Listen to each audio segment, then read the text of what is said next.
Podcast is powered by Control.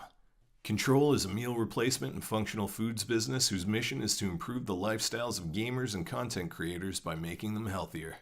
Their meal replacement shakes and meal on the go bars are the best tasting products in their category while also giving you all the protein, vitamins, minerals, and other nutrients you need to keep you going. Check out drinkcontrol.com and try out the sample kits to see what all the hype is about.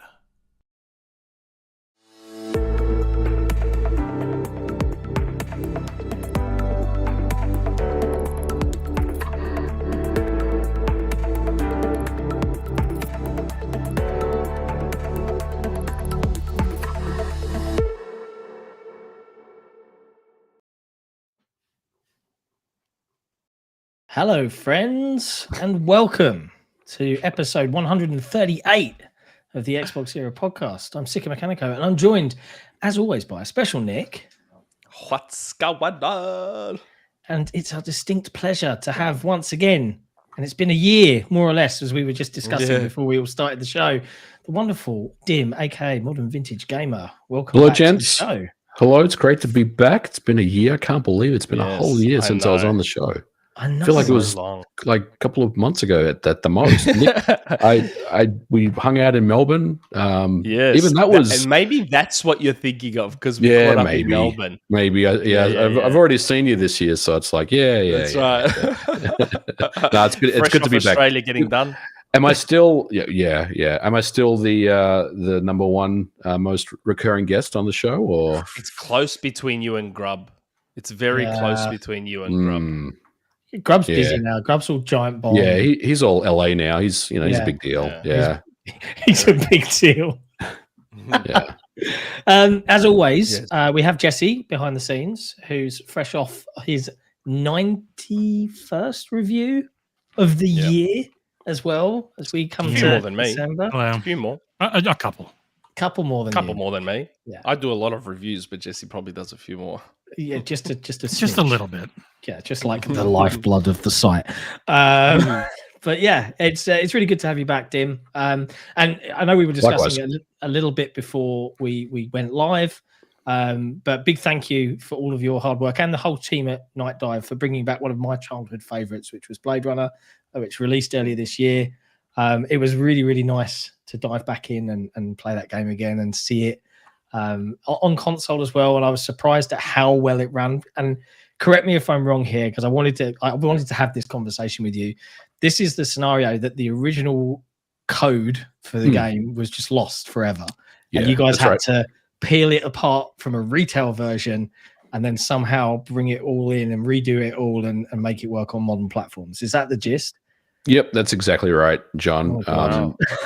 So the backstory about Blade Runner, actually, it's a little more complex than that. And I don't want to bore you with the details, but basically, No, go for there is a version of Blade Runner that's out there that runs on ScumVM. I don't know if you guys are familiar with that. Yeah, it's like an MS-DOS shell, right? Yeah. So the team at ScumVM had Blade Runner running, and they did exactly what Night Dive did. They reverse engineered the game because there is no source code. I think, from my understanding at least, the source code was lost many years ago, or it's not available. Let's put it that way, right? Yeah. So we ended up. I think initially, and this was before I got to Night Dive. I think they were looking at maybe licensing the Scum engine for the game, but in the end, Night Dive ended up reverse engineering the game, and that whole process took almost like 3 years, because you literally have this game, right? You have this binary data, and you have to kind of convert it back into human readable C code. So it was a pretty complex process overall, and not only that, you'll note that we did some enhancements to the graphics. Which I know a lot of people didn't like, and that's fair that they didn't, because some people kind of felt like it kind of was too washed out looking and stuff like that. One of the things that I know is going on right now, and just to let everyone know, we're talking about this before we started the show, but I'm not actually at Night Dive anymore. I left the company in September, at the end of September. No bad blood, nothing. It was just amicable. I ended up taking a full-time job at Limited Run Games, really, because I was just working really hard, and I had to give something up because it was it took a lot of time off my day, and it was really feel. Yeah, I mean, like man, I'm almost 50, right? So I'm not a young gun anymore. So I had to give something up, and so everything was amicable, everything was sweet, but we ended up, bringing that game out. I think it was and correct me if I'm wrong, John, it was around June, I think, or May. Yep. I think it was June? end of May, because it was my birthday, and I was really excited. It was like a little birthday present for me. That's right. And there was a patch that came out pretty quickly after that addressed a whole bunch of bugs, because I know the game came out. It was probably less than stellar, and in hindsight, it had some hiccups. And in hindsight, and I talked about this.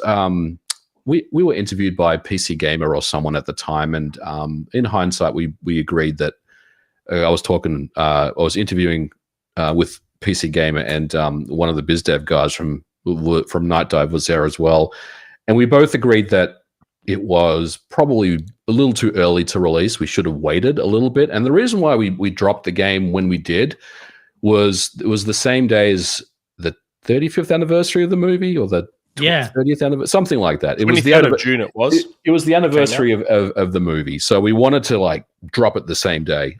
In hindsight, it was probably not the right move. We should have kept it in the oven maybe a little longer than that.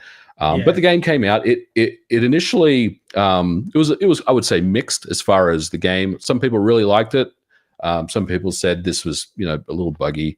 But in the end, we patched it once, and that really fixed a lot of issues. And we were looking at Steam, and you could see that the Steam reviews were going from like negative to mixed, and then it was getting into the positive area. So we're definitely doing the right thing. But unfortunately, I can't really say when the next patch is coming, because I don't work there anymore. But the next patch is one where there's more enhancements to the visuals, and I believe, and I may get in trouble, but I don't work there anymore, so it doesn't matter. What are they going to do about it? There's going to be a toggle where you can switch between the kind of the classic graphics and the kind of the enhanced one. So hopefully that's coming out. I don't know when it's coming. I couldn't tell you, but that's cool. But they're still working on it. So I was still stunned, like, considering that I think every backdrop was like an FMV. Right? Yeah. Like the fact that you were able to kind of bring them back and enhance them in any way, shape, or form. And I get that sometimes when you enhance stuff, the algorithms that do that kind of thing will muddy up a detail, or maybe assume that this is this instead of it going that way. All of that kind of stuff. But just being able to see that game, because it's still so unique. Like it's a point and click with combat, with branching narratives, where every time you start, It's random. Replicant is random. Yeah, it's random. It's so cool. There's random elements into the game. There's you can't kind of play the game the same way twice. There's multiple endings. I believe there's seven different endings. Yeah. Yep. Yeah. And it's a great game. And you're right. The videos, the full motion videos, they're not only there just for show. That they also have 3D elements in them. Yeah. And this was before 3D acceleration. So you'll notice there's lighting in the game. So sometimes when you kind of pass underneath a lamp, you'll see that the character, McCoy's character, will start illuminating. There's shadows in the game. There's depth. Clever. There's depth as well. There's all sorts of kind of 3D elements before 3D technology came out. So it's a great game. So yeah, and a reasonable price. I think it's like $15 or something. It was super reasonable 10. At the time. Yeah, it was like 10 or 15, something like that. Like a no-brainer price. That sounds like it would have been more work than building a game from scratch. I mean, we essentially did build the game from scratch in many ways, but yeah, it was a big undertaking. But it's the team there at Night Dive. They have some of the best reverse engineering people in the world. Okay. Blade Runner was not the only game. I believe Turok 1 was also reverse engineered initially because there was no source code for that as well. Yeah. But I think at some point during the development of that game, they were able to get a hold of the source code from an ex-Acclaim employee, and they ended up using that in the end. But I think they did most of the work themselves anyway. So that port's amazing. I'm still playing through it to get all the achievements. It's a great game. Great game. So good. But yes, it's been really, really nice having that in my library to play. And certainly anyone listening, and hello to the chat. Anyone listening that thanks for being so candid about it, Tim. Yeah. No worries. It's cool, and I get it. Sometimes you got to feel for the devs. Like sometimes you just have to release when you have to release, and then patch when you have to patch, right? I think the days of that era of once it's on the disc, nothing gets touched. We live in a world where you get that constant improvement. But I was really surprised because it was a game that I was waiting for, and then suddenly it was just like boom, next week here it comes. Like, oh well, okay, great, sign me up. And it's in my library forever now, so I always have a copy on hand, which is great. Yeah, and there's physicals coming out through limited run and everything. Oh, cool. Yeah, Damn, I was able to hit you up. I was able to secure a copy for myself before I departed. So smart move. Smart move. Oh man. Well, look, I wanted to have that Blade Runner chat because I know it's been a while, but it's nice to have you back and to kind of close the book on that one. Before, traditionally, normally when we start a show, we talk about what we've been playing, and I guess that's a good segue from an old game into new games. Has anyone been playing anything this week? And Dim, what about you? Between all the life is busy and new jobs and all sorts of stuff, what have you been playing? I've been playing Call of Duty Warzone 2. I'm hooked. I'm hooked on it. Really? I've been playing with some of the Spawncast boys, so we play every night, 4 of us. We ended up getting our first W last night. Ended up winning, so I'm kind of hooked on it. I love Call of Duty. It's everyone gives it a hard time every year. They're saying, "Oh, another Call of Duty." It's the same old formula and it sucks and everything. But it's always been a guilty pleasure of mine. I love that game. So I love Modern Warfare 2. I've always been on board for the Modern Warfares. I've been mixed on everything that's not modern. Right. But Modern Warfare 2, what a campaign. Have you played the campaign? Yeah, I played it. So what I normally do is every year when a COD game comes out, assuming it has a campaign, because I know Black Ops 3 didn't have one, or it had some weird thing. Was it 4? 4. Anyway, Black Ops 4. Anyway, so I ended up, what I normally do, Nick, is I'll play through the single player campaign on Veteran, because Veteran is stupid easy. Like the hardest time I ever played Veteran was like Modern Warfare, the original Modern Warfare. Did you say Veteran is easy? Yeah, it's really easy. I've beaten every. Tim's a pro, man. No. It's not about being a pro. There's a certain pattern that you just have to follow, and you'll get through it. You know what I mean? Because all you need to do is push to the next checkpoint. Push to the next checkpoint. Right. Push to the next checkpoint. So if you die over and over again, you just try a different tactic until something works. And then usually something will work. That's how and you I move play it as well. Yeah. I mean, I for just me, wouldn't call it easy. oh, dude, I think it's the easiest veteran since like Are you Black talking Ops about Modern 2? Warfare 2? Yeah, the new one. Yeah. Oh, yes. Sorry, I misunderstood. That I agree. This is the easiest veteran possibly ever. Ever. Yeah. Yes. La-di-da. Very easy.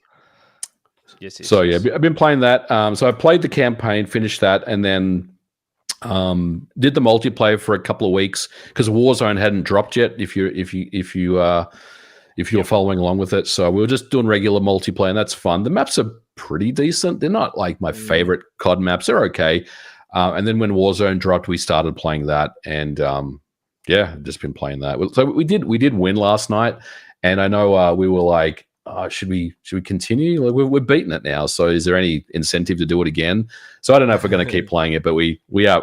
That's what I've been playing. I did also get a code just today for Callisto Protocol. So I'm not really up to speed on the game myself. I know it's been very polarizing as far as reviews. A lot of people don't like it. A lot of people are disappointed. I'm going to check it out because I think there's enough there. I think that I would like about a game like that. So I'm going to give it a go. Yeah, Fair enough. Horror games to me. I know, Jesse, you played Callisto Protocol. I think you did our review, went live to I want to say today or last night. Or Yeah, I finished it today, put up my text. I'll have the video out on Monday. As you can say by the score, did not really like it. I think it's gorgeous. I think it sounds great. And it has everything that should make a good game. But they spent so much time on the looks and the animation and the camera work that they kind of left gameplay and an actual interesting story behind. And I really did not enjoy it. It's a 1v1 melee focused combat game where you are constantly surrounded by 3 or 4 or 5 enemies, and there's no visual indicator or even really sound for when something's behind you. So it drove me completely insane. Oh, that's a bit of a bummer. Well, got Dead Space to look forward to at least. Yeah. Yeah. Unless they screw that up. No way. That's going to be so good. That's going to be so good. They're building it on such an incredible skeleton that I'm pretty confident on that one. Look forward to our review. To bugger that. Remember, they made Dead Space 3, guys. The thing about the remake of Dead Space is it does look really, really good. But if you drop Dead Space 1 or 2 on the Series X with 4K and HDR and all that stuff, man, it still looks really good. Like those games still look incredible. So I think Dead Space, the one that's coming out, I think it's going to be a good game, but it really needs to hit like the next level in terms of visuals because the one hasn't, the 1 and 2, they haven't aged that badly. They still look really, really good to me. One's PC port is a mess and you need to do a bunch to fix it to make it work, but 2 works great and looks incredible, even without touching it at all. Yeah. Yeah. Really good. What's John doing? He's laughing at something and he's muted. Hopefully that will be clipped at some point. So I've been told to drink 2.2 liters of water or juice or whatever a day. Right, so I've been working hard on living up to that dream for the benefit of my health, etc., etc. And sometimes pressure builds up. Like this has got like a little flip lid, and while you guys were talking, I just flipped it, and it just went and just shot juice all over me live on air, which is entertaining. So maybe Creaky Legs will clip that at some point and watch me looking like a weirdo. Sorry, total distraction. Total distraction. Okay. But yeah, what about you? What have we been playing? Yeah, what have you been playing? Outside the usuals, I started the 10-hour trial of Need for Speed Unbound. Oh yeah, I played that too. That's real good. I want to hear your thoughts on that. It's real good. I like it. I like it. It's and I saw a terrible take from you on Twitter about it. Yes, I got a lot of engagement on Twitter with that tweet that I put out where I said, what did you say, Nick? It's something ridiculous. It's not ridiculous. It is pretty ridiculous. I basically said that Need for Speed Unbound is kind of what I wish Forza Horizon was more like. Kind of ridiculous. So, no, like Forza Horizon has become a chore now. It's just work. It's a map game. It's Ubisoft open world game, but with cars. where Need for Speed Unbound is a bit more focused, it's a bit smaller. And it Have you just throw played the Hot Wheels icons. expansion? Because the Hot Wheels expansion is much more focused and very clear on its progression. I think in a way that you would appreciate. Yeah, I think they finally nailed it. Yeah. Need for Speed is real fun, and I love those effects. Like I loved Auto Modelista on PlayStation 2, and as soon as I saw the first trailers for Unbound, it gave me those Auto Modelista vibes. Unfortunately, and I tagged them on Twitter. Unfortunately, my game seems to be glitched, and there's collectibles in there that are billboards that you're supposed to smash through. And each billboard you can see like the guarding that's holding the billboard up, but all my billboards aren't actually visible, if that makes sense. Like they're there, but they're invisible. And I don't know how many other people are affected by it, but yeah, it's a bit annoying when I'm trying to go for collectibles on this run and I can't get some of them because they're invisible. I do like the game. I think it's probably one of the best Need for Speeds they've done in a while. I like it more than Heat last year, and I liked Heat last year. It was good. The only thing is about 2015. It was pretty good. It was pretty good. See, I love 2015. Yeah, I liked it. Loved it. The only thing about those Need for Speed games is don't take the storyline too seriously. Don't take the voice acting seriously. Jesus, even the missions themselves, it's like, hey, my buddy left his Bugatti at the Souvlaki shop. Why don't you drive over there and pick it up and bring it to the garage? Are you kidding me? What that? It's like some of these ridiculous missions you get, but overall the game is a lot of fun.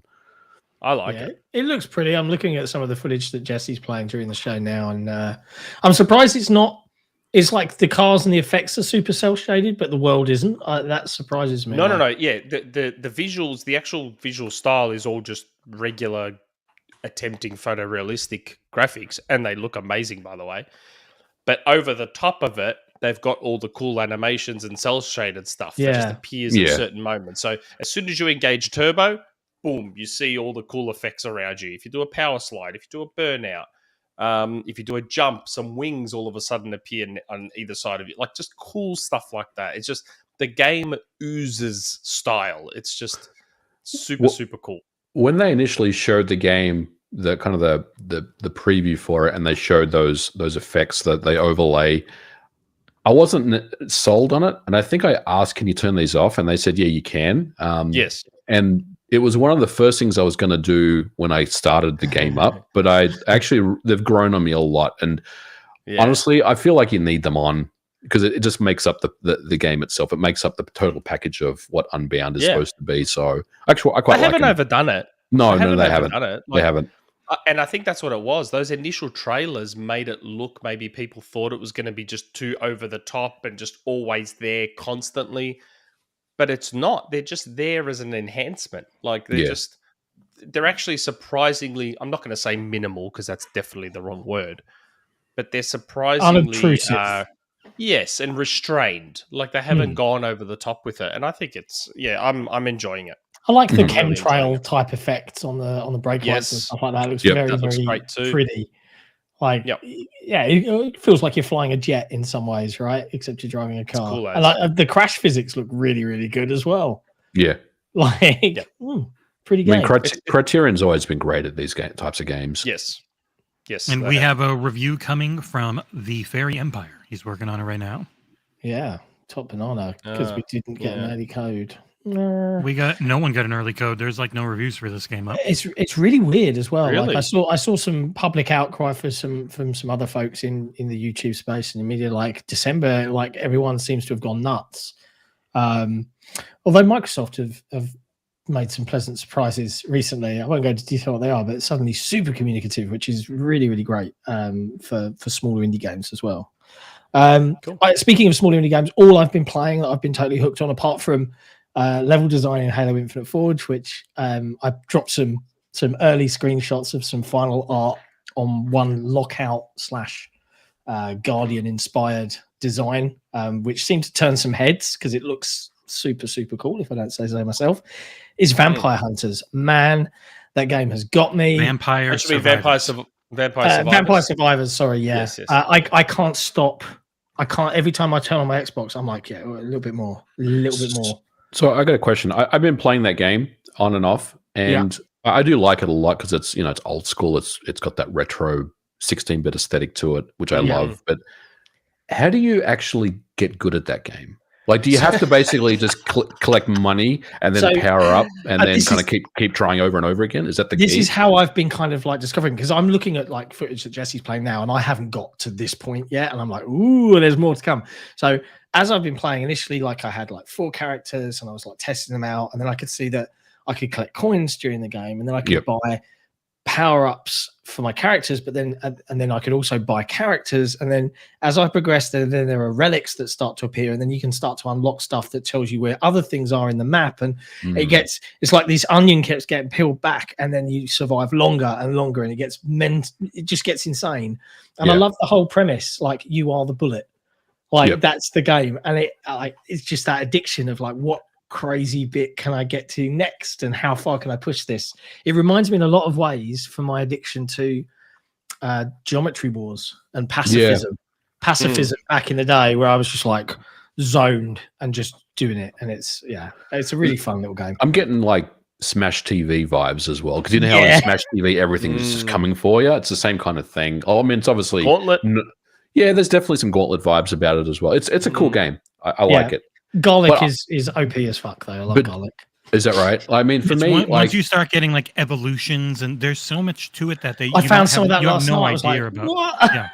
Once you start getting that, that's when you get the game that you're seeing in this footage, which is completely different. And that's what I'm trying to get to, because like right now I can survive like 10 minutes, and then there's like I'm at the part where like there's like the big square of skeletons, and they're just literally just coming for you, right? And if you don't have enough DPS, you're effed. You're not going to be able to get through it. So I kind of last about 10 to 12 minutes per run, and then I die. But I get enough coins where I can like get another power up, and I'm guessing that's kind of the formula, right? You get more coins, you power up, you go back in, you're a little more powerful, you get more DPS, and you progress to the next part, and kind of rinse and repeat until you get to the end game.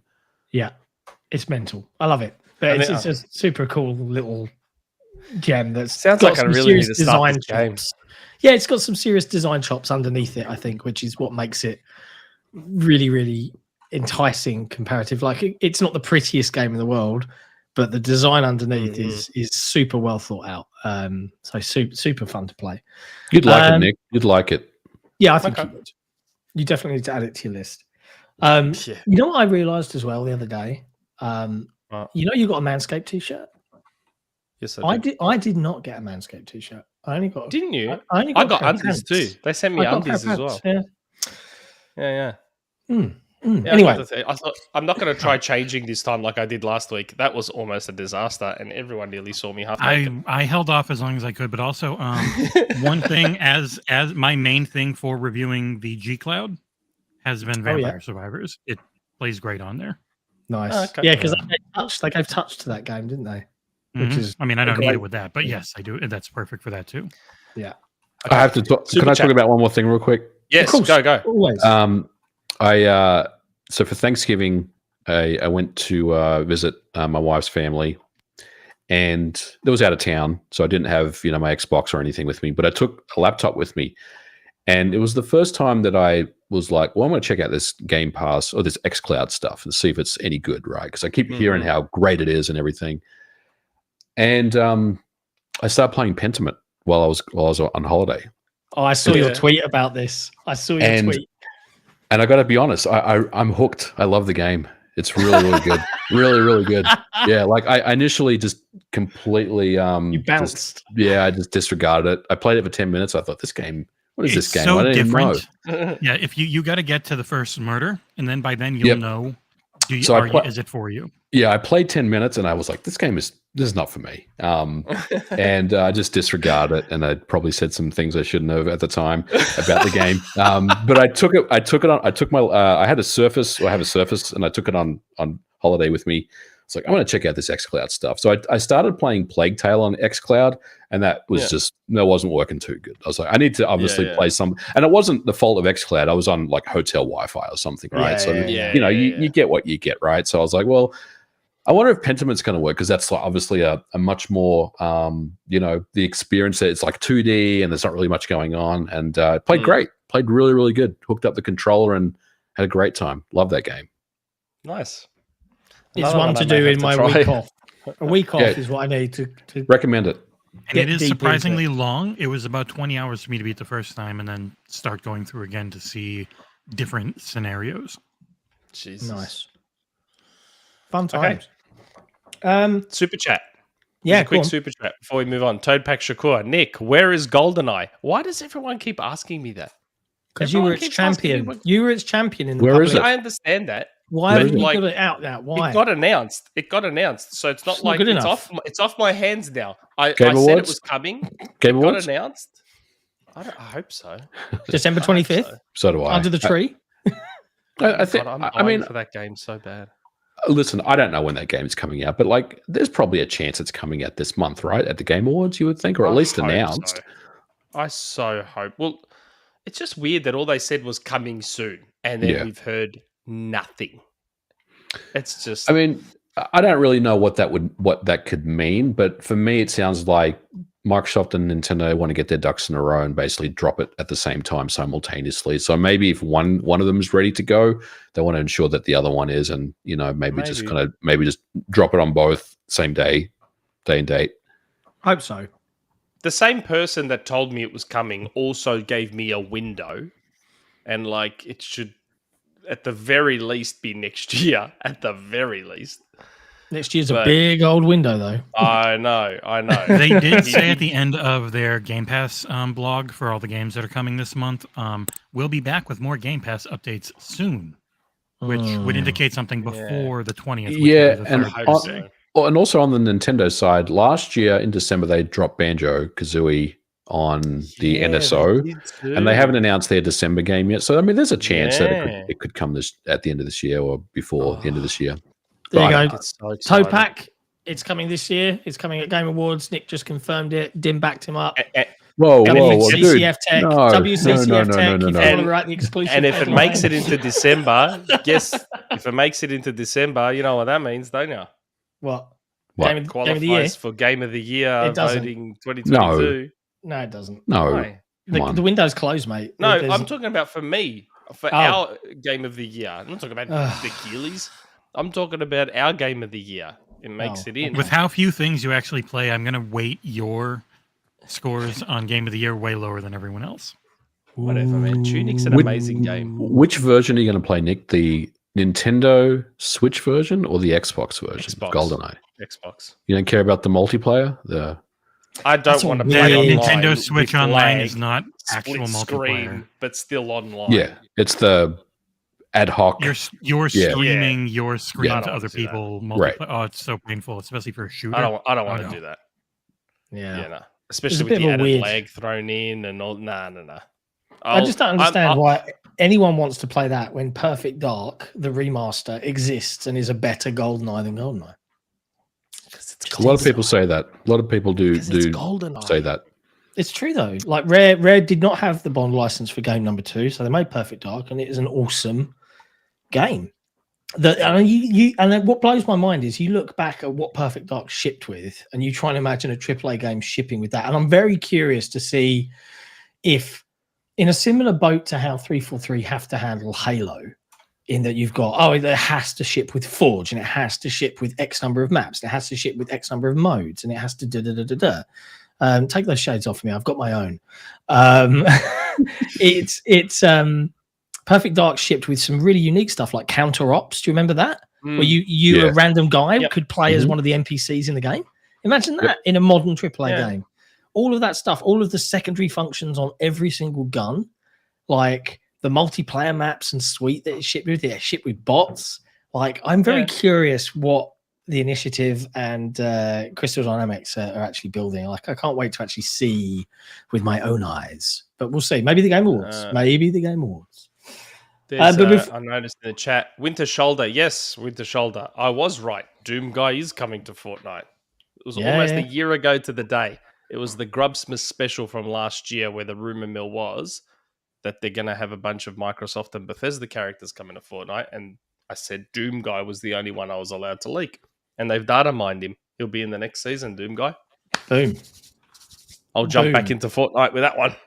Ugh. Fortnite. For sure. Before we get into all the other news of the week, there is one thing, seeing as we've got you on, Dim, that I'm curious to pick your brains on as a fan and an advocate of some of the more legacy platforms, and that is Insignia. Now, I didn't read too much up about this, but as I understand it, this is the not perhaps Microsoft supported is not the right word, but at least Microsoft aren't throwing lawyers at it. But this is the reawakening of OG Xbox Live support. How the hell are they doing this? Like, can you layman's term this out and explain this to me? Well, I mean, essentially what they're doing is they're capturing kind of network packets, right? So when you start a game on Xbox Live, obviously there's network data that gets sent through your Xbox to somewhere, and those servers no longer exist, of course, because they were shut down in 2010. But they came up with a way basically just to kind of reverse engineer and understand the data that's kind of going back and forth between the client's Xbox and the Xbox Live servers, and we're able to kind of like what we said with Blade Runner, John. Essentially reverse engineer and come up with their own replacement server that does everything that Xbox Live does in such a way where to the user, it doesn't feel any different than what it used to feel like. So I was in the alpha months ago, and I'm in the beta right now. And I got to be honest, it runs really well. It's a very seamless experience. All you really need to do is turn your OG Xbox on and change your DNS to their server, the one that their server's pointing to. There's a couple more hoops you need to jump through. You got to kind of register on their website and claim a gamer tag. So nothing about the official Xbox Live carries over to this. This is a replacement. And it works great. Right now, there's only about 20 games that are supported, and it's not because there's issues with getting games running. It's really it's a small team that's doing this. They're doing it out of love and of Xbox Live and the community, and making sure that they can preserve this for everyone. So they're slowly adding more games every single week. I think next week they're going to start adding some car racing games, which is something I'm really interested in, because I think when Need for Speed Underground 2 gets in there, and Rally Sport Challenge 2, and I think Auto Melista is already in there. That's already in there right now. But yeah, it's fantastic. It's basically just bringing Xbox Live 1.0 back. And as far as lawyers and stuff, I don't think Microsoft really cares about it, because it's not messing with the fabric that makes Xbox Live what Xbox Live is. They're not they're over here on their own server.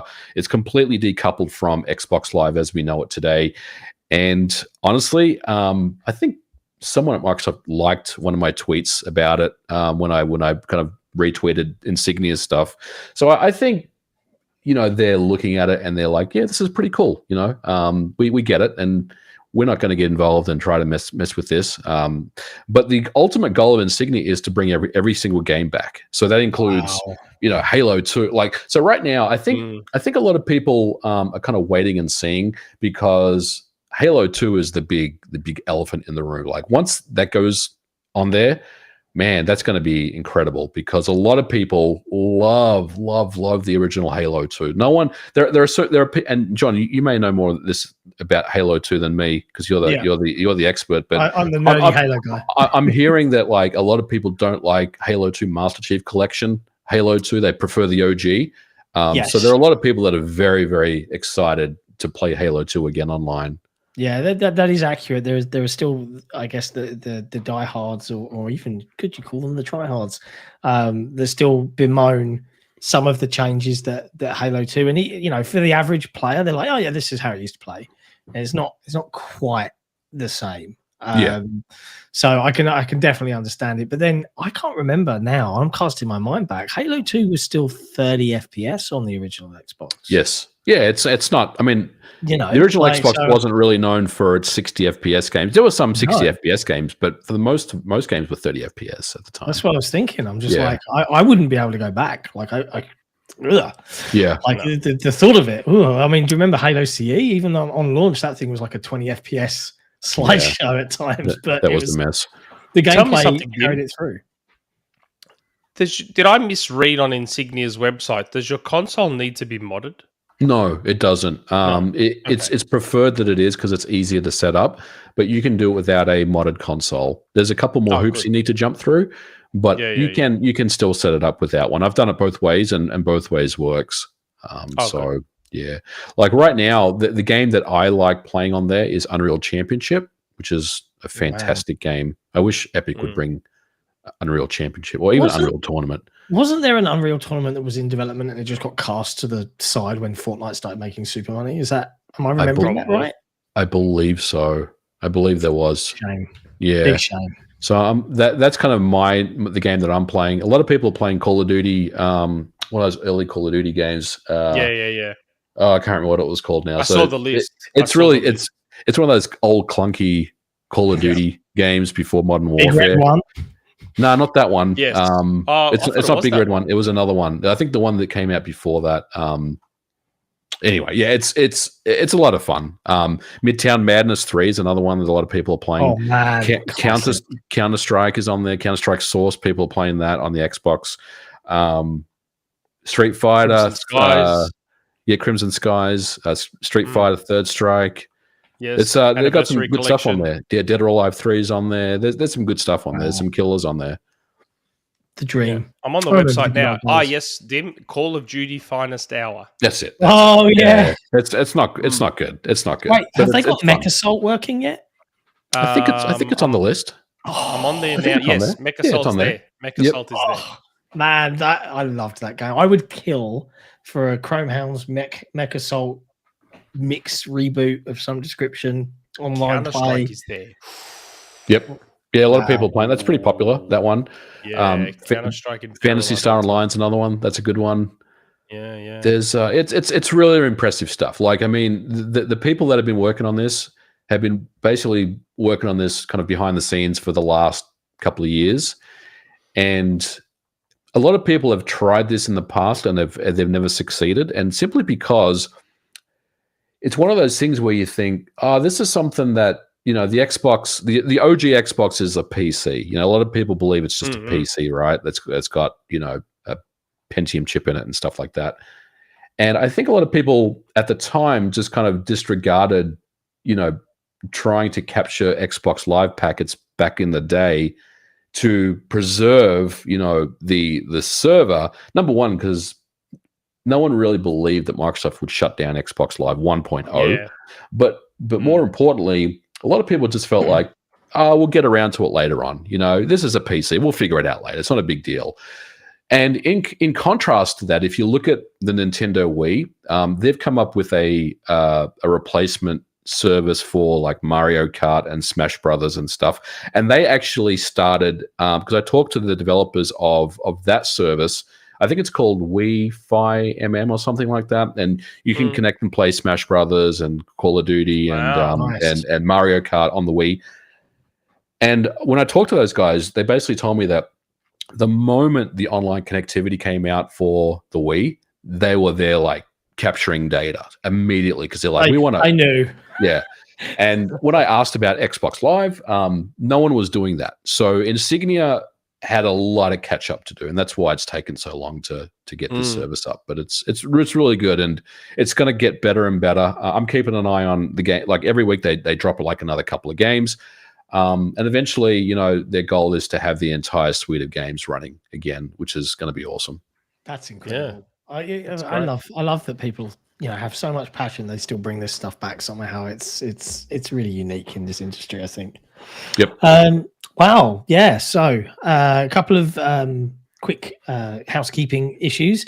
One is only 50 likes and it's over 160 people. Yeah. Well, what's going on? Come on, guys. Hit that like button. It's like just one like. Miles is in the chat. I bet he's hit the like button. Be like Miles. Be a good person. Hit that the like like button, and make sure to click on the drinkcontrol.com /XboxEra. Chill.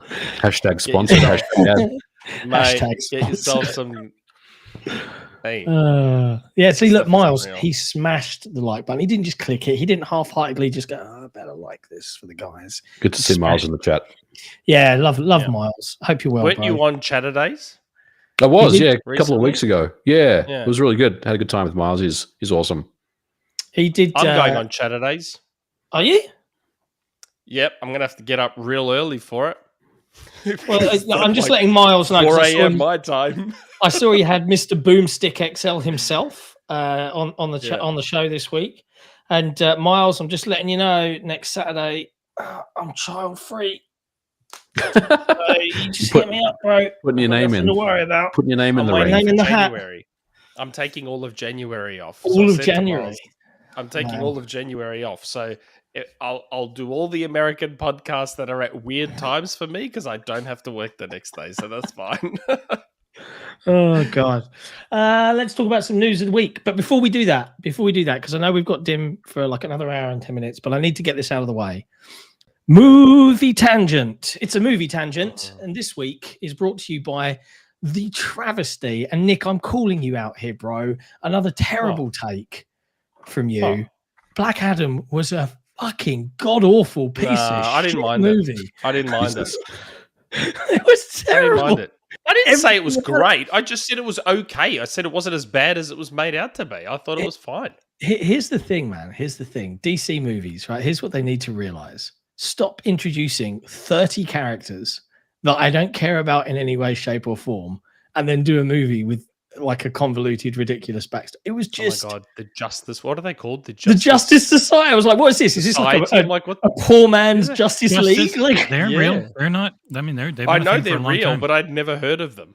and then it was like, oh look, it's Ant-Man, but not Ant-Man. Oh, and he's terrible at everything. It was like, Yeah. what is he, the comic relief? Except it's not fun. It was just bad the whole way through. Like I very rarely turn films off, but I came close. But I saw it through and just treated it like a comedy of errors instead, and I got through. I But didn't mind it. I went in with super shocking. low expectations because of all the reviews. So I just went in expecting the worst movie ever. And I thought it was fine in a switch your brain off and just my let brain shit was happen kind of fully way. It was fine. in standby throughout the whole film. However, I'm here to share what I feel are good movies, and as a bonus round to the movie tangent. And I don't know, this is an old movie. This is like 5 years old. It completely skipped me by, but I watched it, and man, it hit me hard. Which is Okja. Has anyone seen this movie? Never heard of it. Pig. I've heard of it. Yeah. I've heard of it, but I haven't So watched it. it's from the guy, I can't remember his name, but he directed Parasite, which made a big hoo-ha a couple of years back at the Oscars. Yeah. Bong Joon-ho. But Yeah, thank that's it. you. Yeah, him. Yeah. It is. It's on Netflix. Go watch it. Honestly, I think it was a really great movie. But the basic story is, it's a dissemination of the meat industry and what we do. Right, and I'm a meat eater, right? But even I was like, yeah, this is what they actually do to cows and pigs and other animals. Except what they've done in the film is they've reared a super pig, which is like a cute cross between a pig and a hippo, and it's giant and it gets enormous, right? It's bigger. It's as big as a van. And then it's basically to be mass produced so they can kill them and we can eat them, right? And you go through the whole first half hour of the film is just the little girl bonding with this delightful big giant, and you like, oh, he's really cute. And then they do not pull any punches. Yeah, this is what we do to him.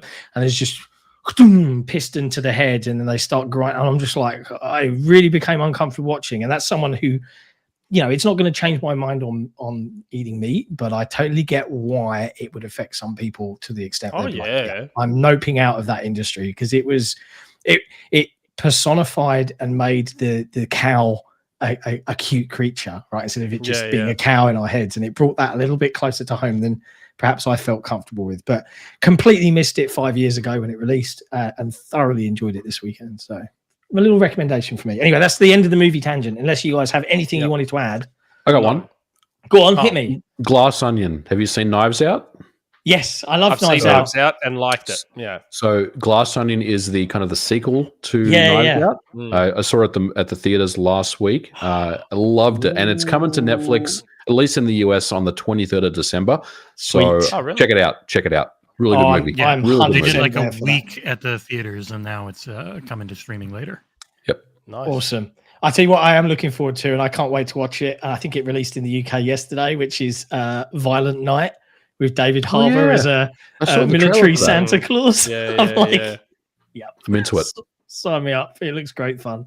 So yeah. Anyway, movie tangent. Gaming news of the week. Tom Henderson said Monster Hunter Rise was coming to Game Pass, and Monster Hunter Rise came to Game Pass. It's available now. Coming. Oh, it's not available. I thought it was No, coming. it's available to Game January Pass. 20th. January Yes, 20th. January. Yes. It's not now. Tom reported on it. Tom will be on the show next week. Ooh. Tom Will he actually show up? reported on it. I had to really twist his arm for that too. He reported on Monster Hunter, and then like a couple of the official Xbox accounts accidentally tweeted it and then deleted their tweets. And so they had to confirm it. So yeah, it's coming in January. So for those who enjoy Monster Hunter, of which I am not one, you got Monster Hunter to look forward to for next year. Keep an eye on the website for a review. Capcom likes us, so I'm sure they'll send us a code. Yeah, that's quite nice.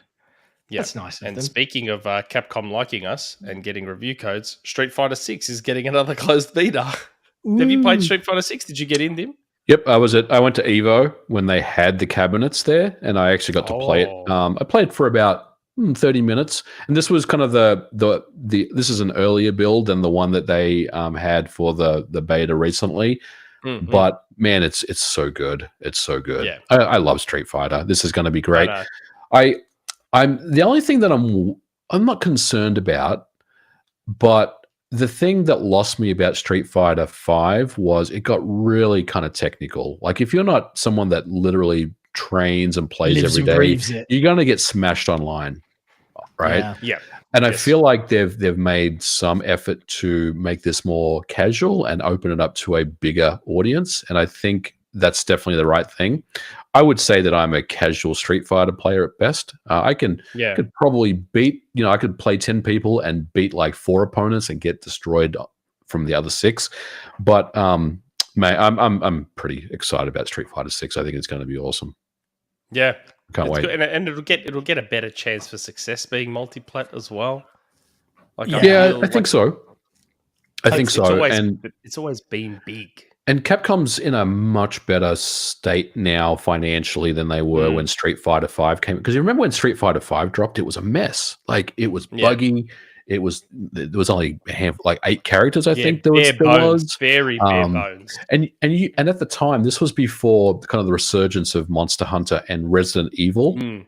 Yep. And they were financially, I'm not saying that they were in bad shape, but they were not in the same kind of state that they are now. They're obviously a lot more cash rich than they used to be.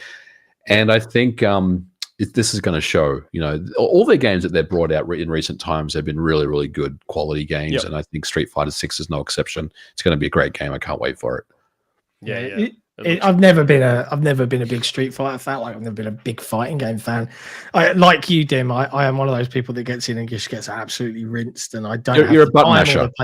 Yeah, pretty much. Like I remember when I went to the first Xbox One retail show, and I sat down I went with a friend, and we went and played Killer Instinct, and like it was probably the first fighting game I played since Dead or Alive 4.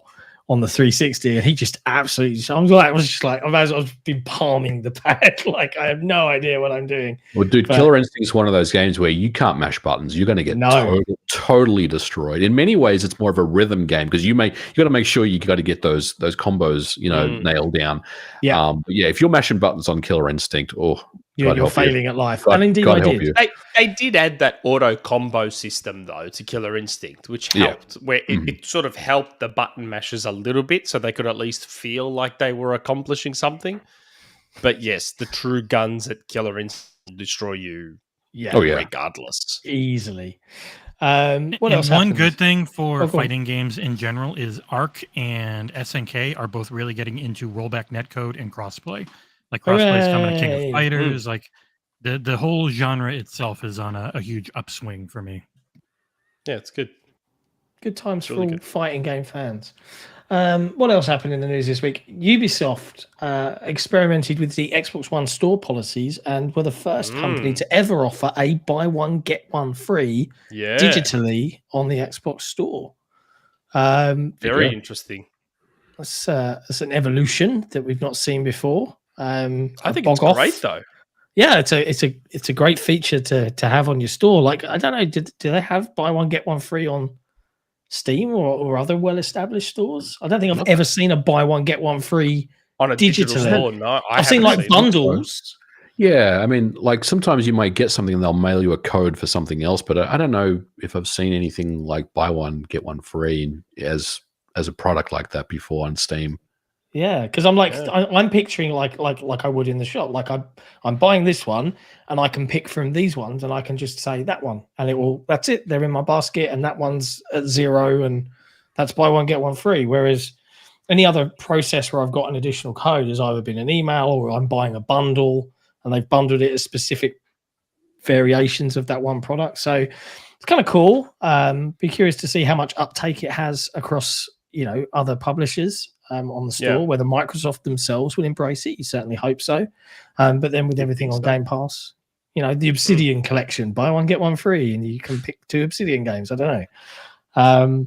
It is cool. It is cool. The only other piece of news was Todd Howard graced us digitally with his presence on another Starfield esque video where he talked about a podcast or a video. Yeah, it was some sort of interview with what's that guy's name? Lex something. Lex Friedman. Lex Friedman. Yeah. Yes. And there were some interesting tidbits in there. I think one of the big ones was that he was talking about working with Microsoft and how even as far back as Morrowind, or maybe not Morrowind was the start, but certainly every other Bethesda title, Xbox was always the lead console platform they would dev for. Which surprised me because you would think that, like, I don't know if he was generalizing and being specific about consoles, but you think the lead development platform would always have been PC and then everything else. So maybe he was talking from a pure console perspective. I don't know if that was clarified. Well, they had games that were only Xbox, right? Yeah, Morrowind. Yeah. Oblivion for a long time was only Xbox, and then it went to PS3, right? And I mean, I caught some of that interview. It's a very long interview. I think it's like 4 hours. Jesus. In total. It's a long interview, right? But 245 about. Oh, 245. Sorry, not 4 long. hours. It's a long interview for Todd Howard. And I caught quite a bit of that. And I was kind of skipping through it because there's a lot of stuff where, they're just talking about life in general, which is cool, right? I like to listen to that stuff too. But yeah, I mean, it's pretty clear that they've always had a good relationship, a very strong relationship with Microsoft, even since the early days of Morrowind, where they, worked exclusively on the Xbox for a while. And I think that's kind of the relationship they've had for such a long time, and probably one of the reasons why the acquisition and the deal was done. Yeah, man. I think they actually mentioned that the past relationship played a massive role in that. Did you see that question that Lex asked at the end, and everyone's like, "Dude, they already confirmed this ages ago." But Lex isn't big into games. He's not a gamer, and I know that there was some tweets going around that he had some kind of reaction where he was like disappointed or something. But he goes, "That's Starfield going to be exclusive to Xbox?" And Todd's like, "Yeah, it is." Starfield. Yeah. Oh no, was he talking about Starfield or Elder Scrolls? I can't remember. Starfield. He was talking about Starfield. Starfield. Yeah. And he framed it in this real controversial way. Like, is Starfield going to be exclusive to Xbox? He's like, yeah, man, Starfield's exclusive to Xbox. He's like, really? Like, it was like this controversial thing. People clipped it out of context and made it seem like Lex was disappointed. They kind of made it seem that way. But you have to watch kind of the whole thing to get an understanding of this guy, Lex Friedman, whatever. Yeah, I'm sure I'm butchering it, but he's not a gamer, like what we are, right? Like I didn't think he was. He's kind of on the outskirts of video games. He knows about gaming, but he doesn't know the ins and outs of exclusivity deals and what system is this game coming out for. He only kind of reads what's being said in kind of big outlets. So It's a good interview. I recommend people check it out. And I think Todd gave some Starfield details as well, right? He talked about planetary systems and how they're real-time orbits and some other cool stuff like that. Like, it sounds overwhelming. Look, now, you don't have to go search them all. That's the thing. Like, there's an infinite number. They've got about 1,000 they've hand worked on. But then you've got your golden path if you just want to have a more linear experience. But for the people who like traveling and for the people who like resource management, like worrying about your fuel, they'll have a hardcore mode. They have that separate and not in the main game, which I think is very smart. Sounds like work. The thing is, I love hard sci-fi. So, like, I've never really enjoyed a Bethesda RPG, and I know that's blasphemy to a lot of people. Like, a lot of people are like, what? You know, like the Elder Scrolls, and they talk about Oblivion, they talk about what's it called, the Skyrim, and I'm like, John, if I could give you Skyrim and your companions are Bob Ross and a Velociraptor, Jesus, and a whole bunch of other things, thanks to mods, I think you'd finally get into it. Yeah, the Thomas the Tank Engine mod did kind of. It's even a fully voiced Bob Ross using all clips from his show. Oh it's my beautiful. God! Everyone needs a friend. He paints his enemies to death. Sounds I've got a bit of a not love-hate relationship with their games, but some of the games didn't really connect with me. Some of them have. So Fallout 3 for me was a masterpiece. New Vegas, one of the best games I've ever played. I love the hell out of New Vegas.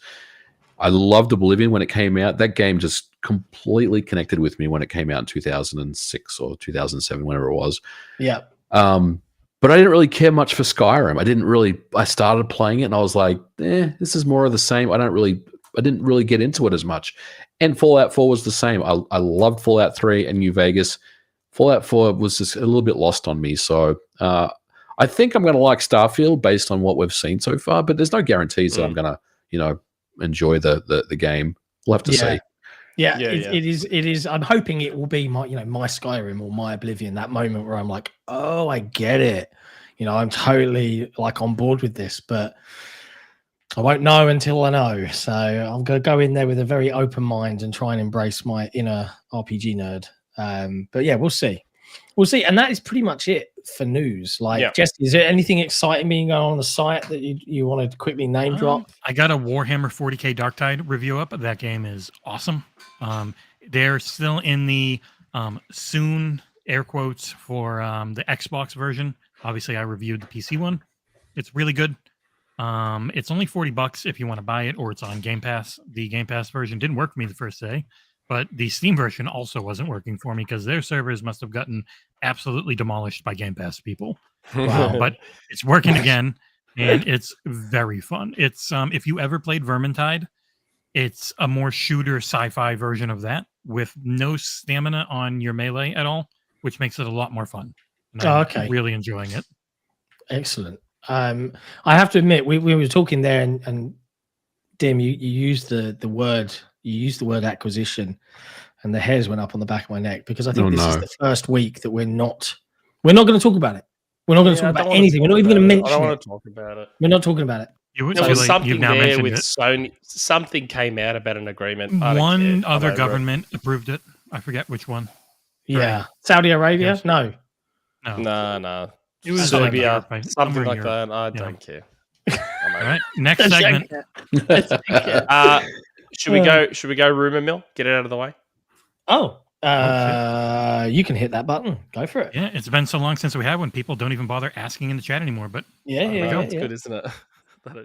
Rumourmill. We've never heard that before. It's the Rumourmill. Things change, we can't be sure. It's the Rumourmill. You know they may not come true. The XboxEra podcast is not responsible for websites presenting these rumors as facts. Okay, Rumourmill. Now, I have to apologize. So, I actually was given this Rumourmill quite a while back, and being the old person that I am, I forgot about it. And I only got reminded yesterday when I saw that Neon White was announced for PS4 and PS5. I was like, wait. Oh, this is that game that captured lots of people's imagination. On Switch. Switch. Yeah. Switch and PC. I was like, hold on. I swear I got a message about Neon White a little while back, and I went and checked, and I did. And I was told I could say something after a couple of weeks and completely forgot. So what I had been told was that Neon White, I mean, it did just get announced for PS4 and PS5. I was told that Neon White also should be coming to Xbox and should be launching into Game Pass as well. So I know a lot of people really, really enjoyed Neon White. And I saw people spamming that Twitter account saying, what about Xbox? What about Xbox? I was told a little while back that it is coming to Xbox and that it should also be launching into Game Pass. Fingers crossed on that one because, yeah, a lot of people really enjoy Neon White. Wow. That's it. There you go. Okay. That was it. So and everyone bugs me and says there's never Xbox rumors. That's an Xbox there you go. rumor. There's an Xbox rumor on the XboxEra podcast about Xbox. I was told And a that Game Neon Pass White, rumor, which is even more important. It must be Game Pass. yeah, for Game people to be Pass happy. rumor. Yes. People That's are right. now Now, I don't know pleased. when that's going to happen. Maybe it'll be as soon as the second half of December, given that Neon White just is it out for PS4 and PS5, or was it just I announced? think it's just about to be, or it did. I'm not sure. Very soon. Interesting. Okay. Interesting. Yes. Well, so there you Neon go. White. Short but sweet, but a rumor about Xbox and Game Pass. So we've got to give you some props there for focusing on the platform that we cover. Appreciate it, Nick. Thank you. Yeah. Now, It happens every now and again. Dim, my friend, this is a new segment. This wasn't here the last time you were on the show. Basically, Okay. Nick It is played- taking the show by storm. Yeah, it is. Yeah. It's proving very popular Like with the podcast community. world's favorite news segment, Dim. Yeah, Wow. this is a privilege, Yeah. and I believe you're going to be our second ever guest quizmaster. Third? 3 weeks in It a was row, yeah. Bartek first. It was Oh, Bartek of course. first, then Kay Asante, now Dim. Oh, okay, third best, maybe. I don't know. Let's see how you do. Just Get your third. quizmaster hat on and put some All more right. pizzazz into it. I don't know if I had it right now. I would put a hat on if I actually had one. When's Jesse playing the Time video? to roll the in. Holy shit! You guys were talking. Nick, holy Christ! I'm playing the video now.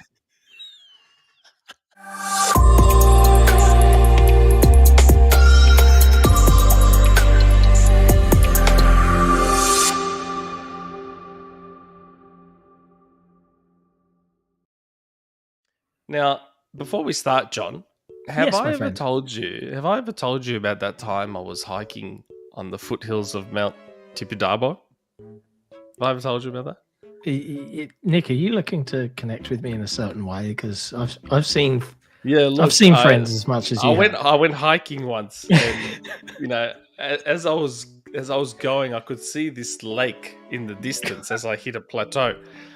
And as I made my way down to the lake, I wanted to gain access, and as I got basically to the foreshore of the lake, I was blocked by this massive bush, this huge bush. And I'm just like, man, how am I going to get through this bush? I But bet you had a solution. I did. I was very lucky, and I had my Manscaped lawnmower 4.0 on me. Mate, took care of it in no time. Just got rid of it. And I just went for a swim in the lake, and it was awesome. It was like one of the greatest experiences ever. Mate, how long did you It was so work on good. that? Did We you, have a like- video here showing him actually taking down the bush. Here you go. Yeah, I saw it. Interestingly, I actually used the ball toner, the ball, Oh, did you? I forgot about those. the ball deodorant, and Yeah. Dim. In case you were wondering, my balls have never felt freer. I was Yeah. not wondering, but thanks for the heads I knew up I there, could. John. I knew I could rely on a very deadpan response there. I was. Anyway, welcome to but Name yeah, a Game. If you have a giant bush problem, mate, go to manscaped.com and put And the code XboxEra. Unlike in, this mate. video, use the 20% guard. They're off. not using the guard in this video, but do it when you're Use using the guard. Always Use use the the guard. guard. Always Yeah, use the guard. always. Don't forget the guard. Yes. Right. Anyway, it's enough of that. Dim, this is Name a Game. So the premise is it. simple. I didn't even You've been- say use the offer code. There, boom, I'm gonna pop it up. We did. Use the We offer did. code I did. XboxEra for 20% I off. said it. Oh, I said you don't. get free I'm sorry. shipping I don't and pay 20% attention to off. most of what you say, so I missed it. Whatever, My man. apologies. Name a game is basically a simple premise, and Jesse should have furnished you with today's topic and 10 challenges. But it's me versus Nick. The games are having their names replaced with synonyms or other meanings of the same word, and we have to try and figure out the mystery and buzz in by saying our name and then the name of the game. So take it away, Quizmaster. Thank you for participating in this shindig. Yes, thank you, Tim. Okay, so I just want to make sure I don't mess this up. We're talking about games set in having levels in Greece or featuring Greek mythology. God. So Nick's rubbing his hands together. Is it just because me and Dim are on together? That's so racist. Yes, I had to make it very wide in its scope because otherwise everything was just like Age of Mythologies over and over again. All right. So you guys ready? So again, the topic is games set in having levels in Greece or featuring Greek mythology. I'm in trouble. The first one is Undying, Firebird Ascending. Yeah, Nick. Oh, fuck. Immortals, Phoenix Rising. Yeah. Got it. Yeah, well played. Correct. Well played. Yeah, I should have got that. That would be the only one I would get. More than Am I getting screwed? Am I No, the Jesse's I got a just got a scoreboard. scoreboard running. Okay. All right. We're professional. Number 2. Yep. Killer's Vow, Epic Journey.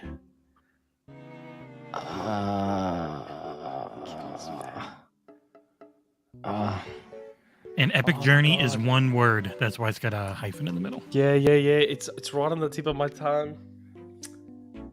Oh my god. How long do we give him, Jesse? We need it. John. But I probably won't. Assassin's Creed. Odyssey. Correct. Oh, got it in there. I nearly went Origins 10 as to well. 15 seconds, I think. Oh. All right. Next. So it's Okay. one apiece. Good job, fellas. All right. Next one. Almighty of Bloodshed, Soaring. What? I'll say it again. Almighty of Bloodshed, Soaring. John. God of War. Yeah. Ragnarok. Incorrect. I don't know. I don't know Nick. what was it? Uprising? I don't know Nick. what the other taglines are. God of Go ahead, War Nick. Ascension. Correct. Oh, there you go. So yeah, I could not remember. Yeah, you this. just handed that one to him. My God. I did. Never mind. I forgot my taglines. The next one Yep. is Yep. covering hyphen fire or covering fire with a hyphen in between those two words. Covering fire. I got to throw some hard ones in there. Covering fire. Covering fire. Grease is involved somehow. Covering It could either be set in or have a level. set Yes, in I have Greece, a level in Greece. Yes. or feature Greek mythology. This actually does yeah. 2 of those right now. Covering fire. I mean, that's a phrase in and of itself. Yeah, I'll give a hint. But it's covering Season 2 hyphen. of this game is all about Greek mythology, and it was just announced. Chat'll get it. Oh, hold on. Oh. Shit. You got 10 seconds. You need a 60 minutes clock countdown. Didn't. I've got a timer built into this. It just does not want to work on this damn scoreboard. It doesn't show up. Tick, tick, tick, tick, tick, tick, tick. Right, It's 5 gonna seconds. kill me when we get this answer. 4. Half of 1. John. Nope. Crossfire X. Well, No. what was it? I just. Overwatch. Ah! Overwatch. Overwatch. My God.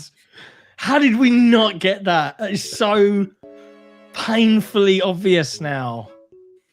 Jesus.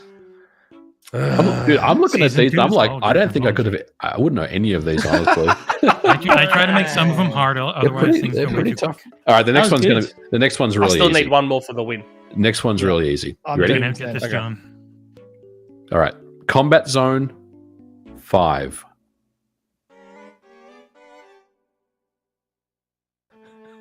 Combat Zone 5. John. Battlefield 5. Correct. He's back in the game. I didn't know that had anything Greek in it. Well, they've got an island level that's a Greek island, isn't it? Yeah. Oh, that's see, I my didn't know one. that. Okay. Yeah. I didn't know that. All right, the next one. Yeah. You like this next one? Yeah. All right, the next one is the win. the next one is Freeway Fisticuffs. Sorry, let me start over. Freeway Fisticuffs 3 Ternary Attack. Oh my god. Freeway Fisticuffs 3 John, Ternary Attack. Street Fighter 3 Alpha Strike. Incorrect. Oh, never mind. That was my one It's not guess. a game. You So hold on, name so- something that's not an actual game. So what was it? Something fisticuffs? What? Freeway Fisticuffs Freeway. 3 Yeah. Ternary Attack. Nick. Street Fighter 3. There was so many Street Fighter 3s. I know, right? Third Strike? Correct. Yeah, he Oh wins. my god. There's no real thinking easy there's way to so say many 3, Street so I Fighter found another way of saying third, which is Yeah, true. yeah, and there's so many Street Fighter 3s, and in my head I'm like, which Yeah, one there's- is it? Double Impact and what was the other one? Yes, New that's Generation and There's so many. you almost had it, John. You said I know. Alpha Strike. Yeah, So you combine Street Fighter Alpha and Third know, Strike yeah. together. I know. I was like, I should give you half a point, but no, we're gonna. No, you it's, got it wrong. I don't get Okay. Nick wouldn't allow it. I have to say, Tyler Martin in the chat, covering fire and Overwatch, when you're providing Overwatch to Yes. a friend, you are, Yes. know, it's kind. I kind of get it. I get they're not pulling the trigger, but you are covering them. Yeah, yeah, so yeah. I get the connection. All right, next So am one. I up?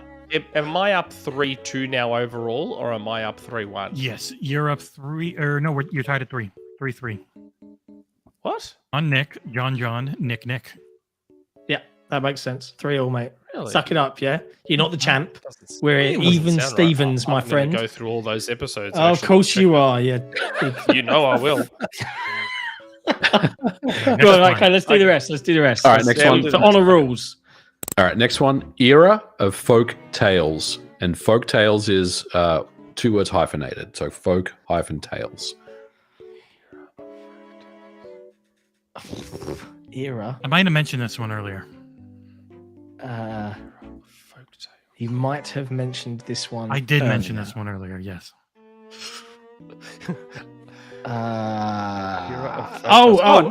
John. Nick. No. Who was first? Age of Mythology. Correct. Yeah. Nick said his name, so he wins. Yeah. Okay. All right, the next one's funny. Deceased or breathing 4. Nick. Dead or Alive 4. Correct. Deceased or breathing. Much catchier. I like that name. All right, John. They should start a new fighting series called Deceased or Breathing. Time to get back into the game. Next I one. know. Tell me about it. Commonwealth Ticker 3. Yeah, this is the one for me. I'm right on there, Jim. Hey, Commonwealth Australia's part of the Ticker Commonwealth 3. too. Commonwealth ticker. Commonwealth ticker.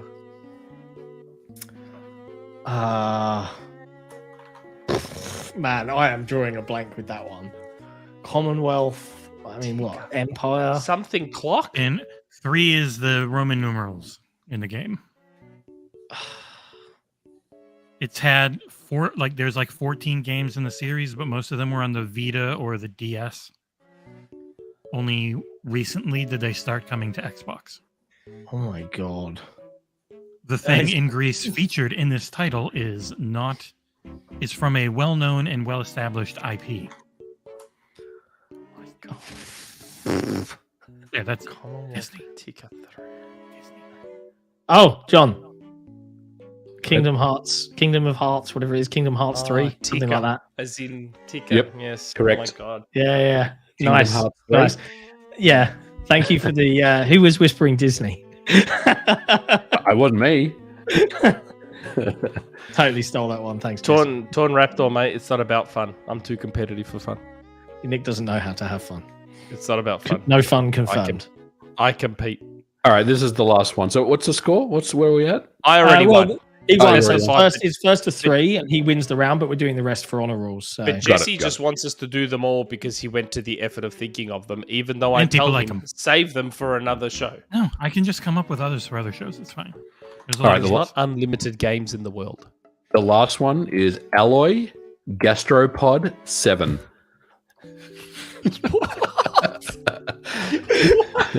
I can keep coming up with these. There's not like 50 ways to say one game's name. Oh, Oh my god! Gastropod. For some reason, I was about to say Metal Gear Solid. I'm like, wait, that's a gastropod. Yeah, gastropod. And they're not up to Alloy. Metal Gear Solid 7. Uh, God, how many games are up to 7? man. Alloy gastropod. What the hell? Alloy, like metal alloy, like metal. Yeah. Yep. Gastropod. What? Man, I don't know. I don't know. The only 7 I know of off the top of my head is like Ace Combat.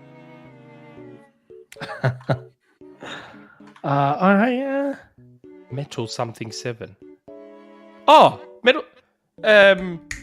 Nick. Go ahead. Metal Slug. Metal Slug 7. Correct. You got it. I'm thinking Metal something 7. I'm like Metal. Yeah. Okay.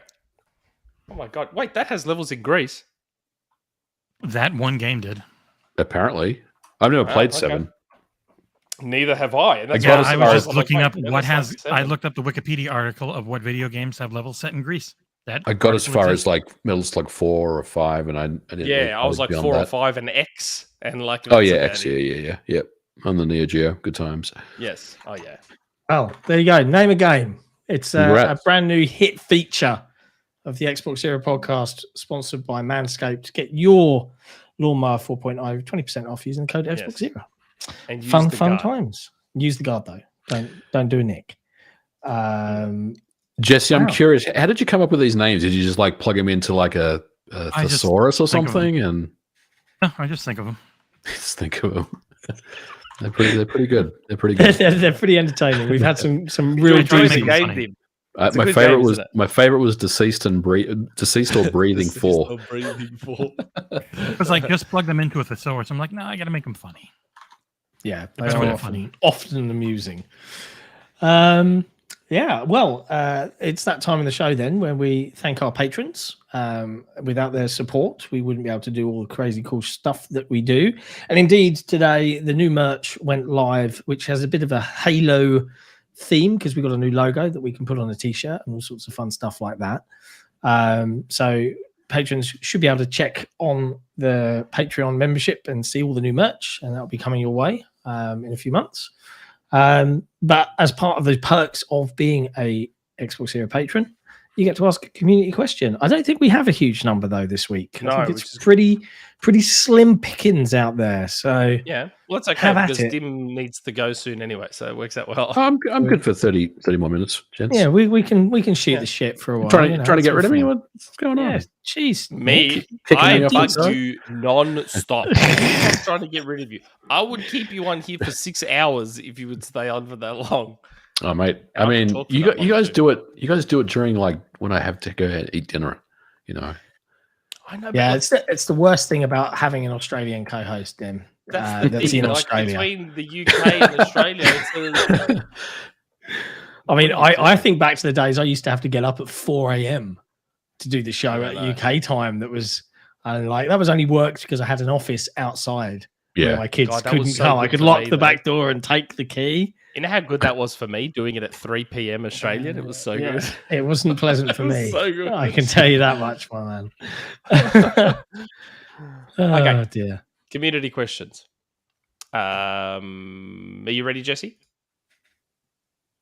He's Okay. ready. I am. I'm giving you a thumbs the up. first question, which is barely a question. Torn Raptor, who thinks I was cheating in Name a Game, which I was not. And so do you, as if I would cheat.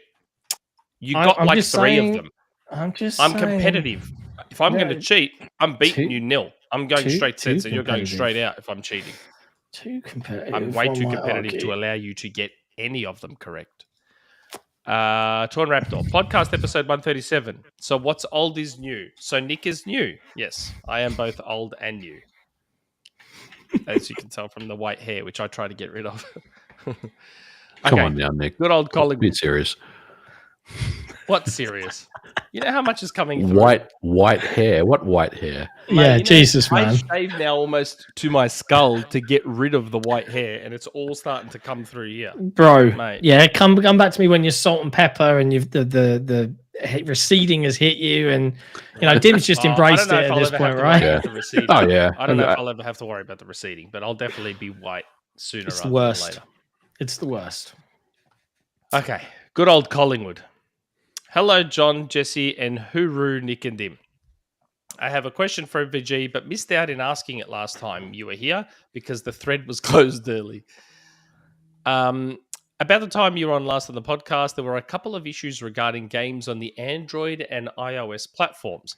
As I recall, Apple apps and games were to be removed from the App Store if they weren't maintained regularly. For many game developers, this was bad news because their games were perfectly functional and didn't need to be updated. Which brings me to the question of game preservation. While the attention for console games is always present, and PC games, because of the backwards compatibility of Windows, have an easier time, I am wondering if the preservation of mobile games is also of importance.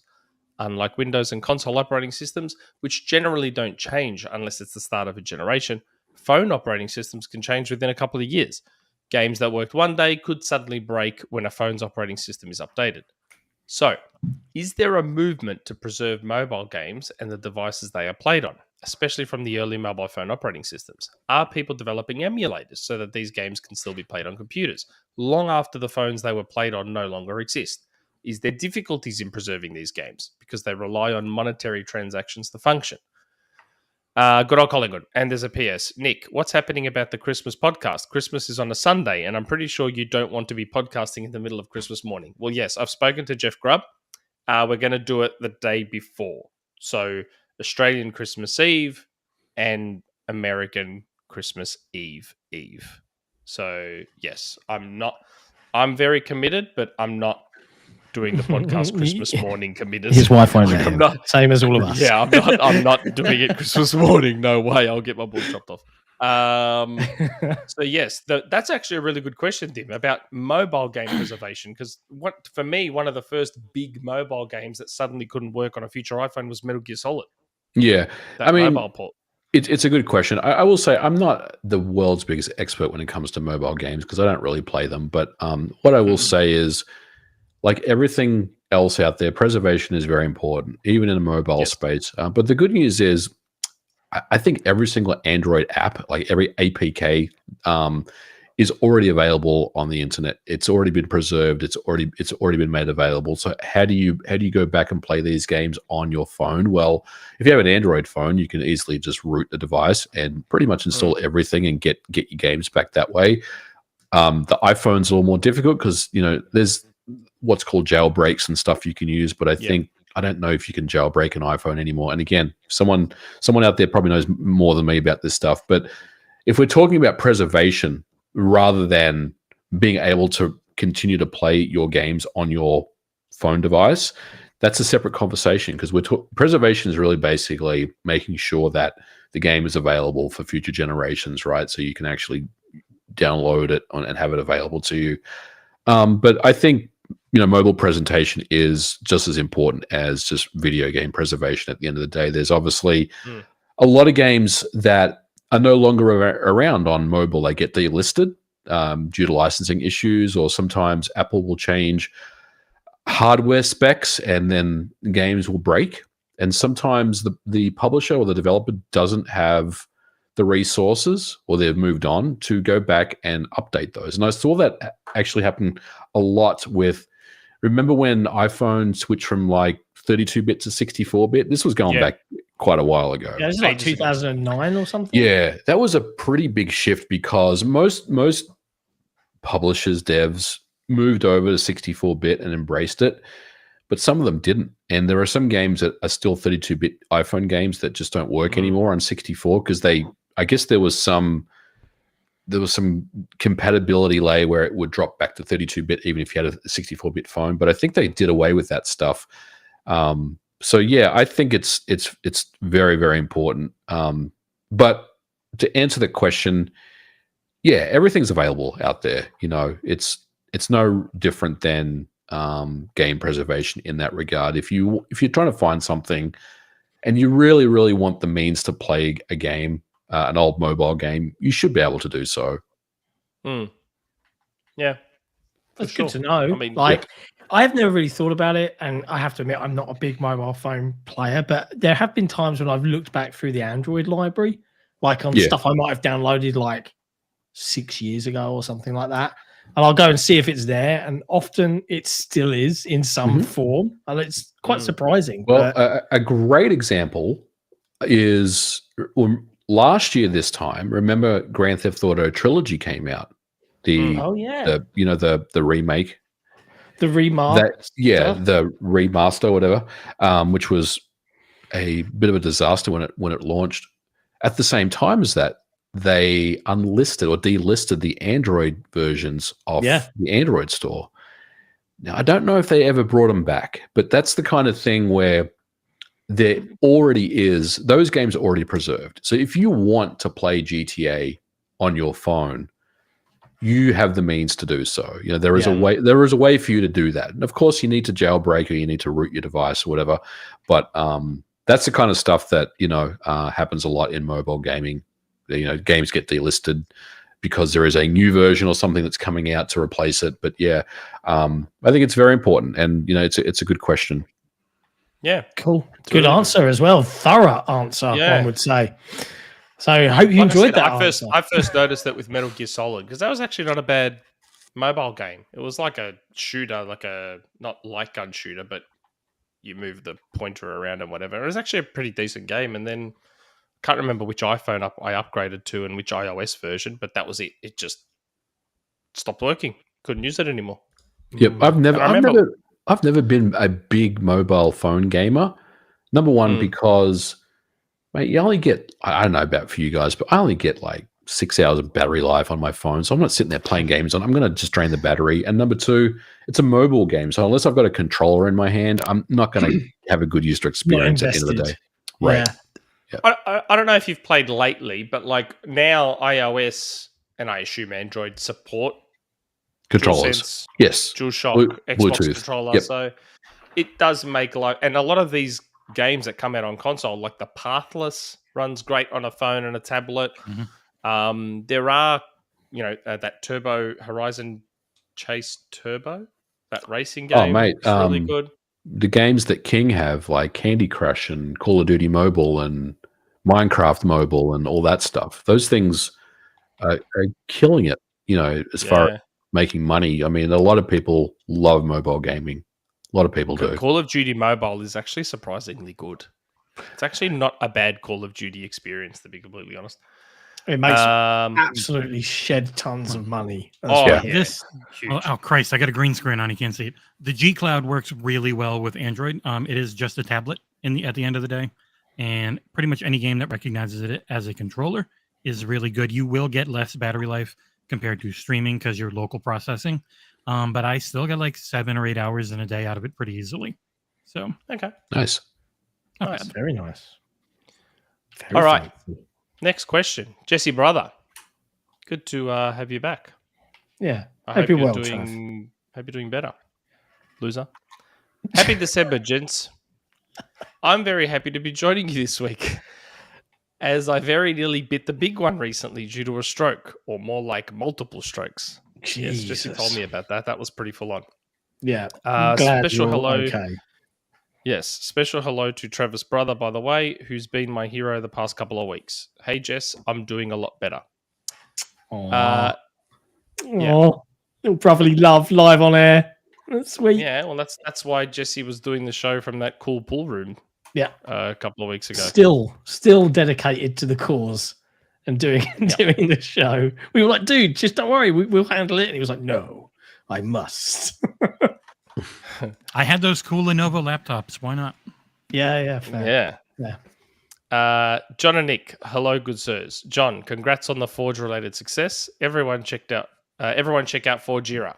Nick, I was relieved- Can I say something real quick? Yeah, congrats, dude. I know you were intimately involved in that Forge stuff. So, yeah, it was a last ditch effort, and the whole gist of it was I knew that the public launch was coming, and to my knowledge, at the time, I don't think the only other big Forge community site, which was Forge Hub, had yet updated their site. Their site was a bit behind the times, if I'm speaking politely.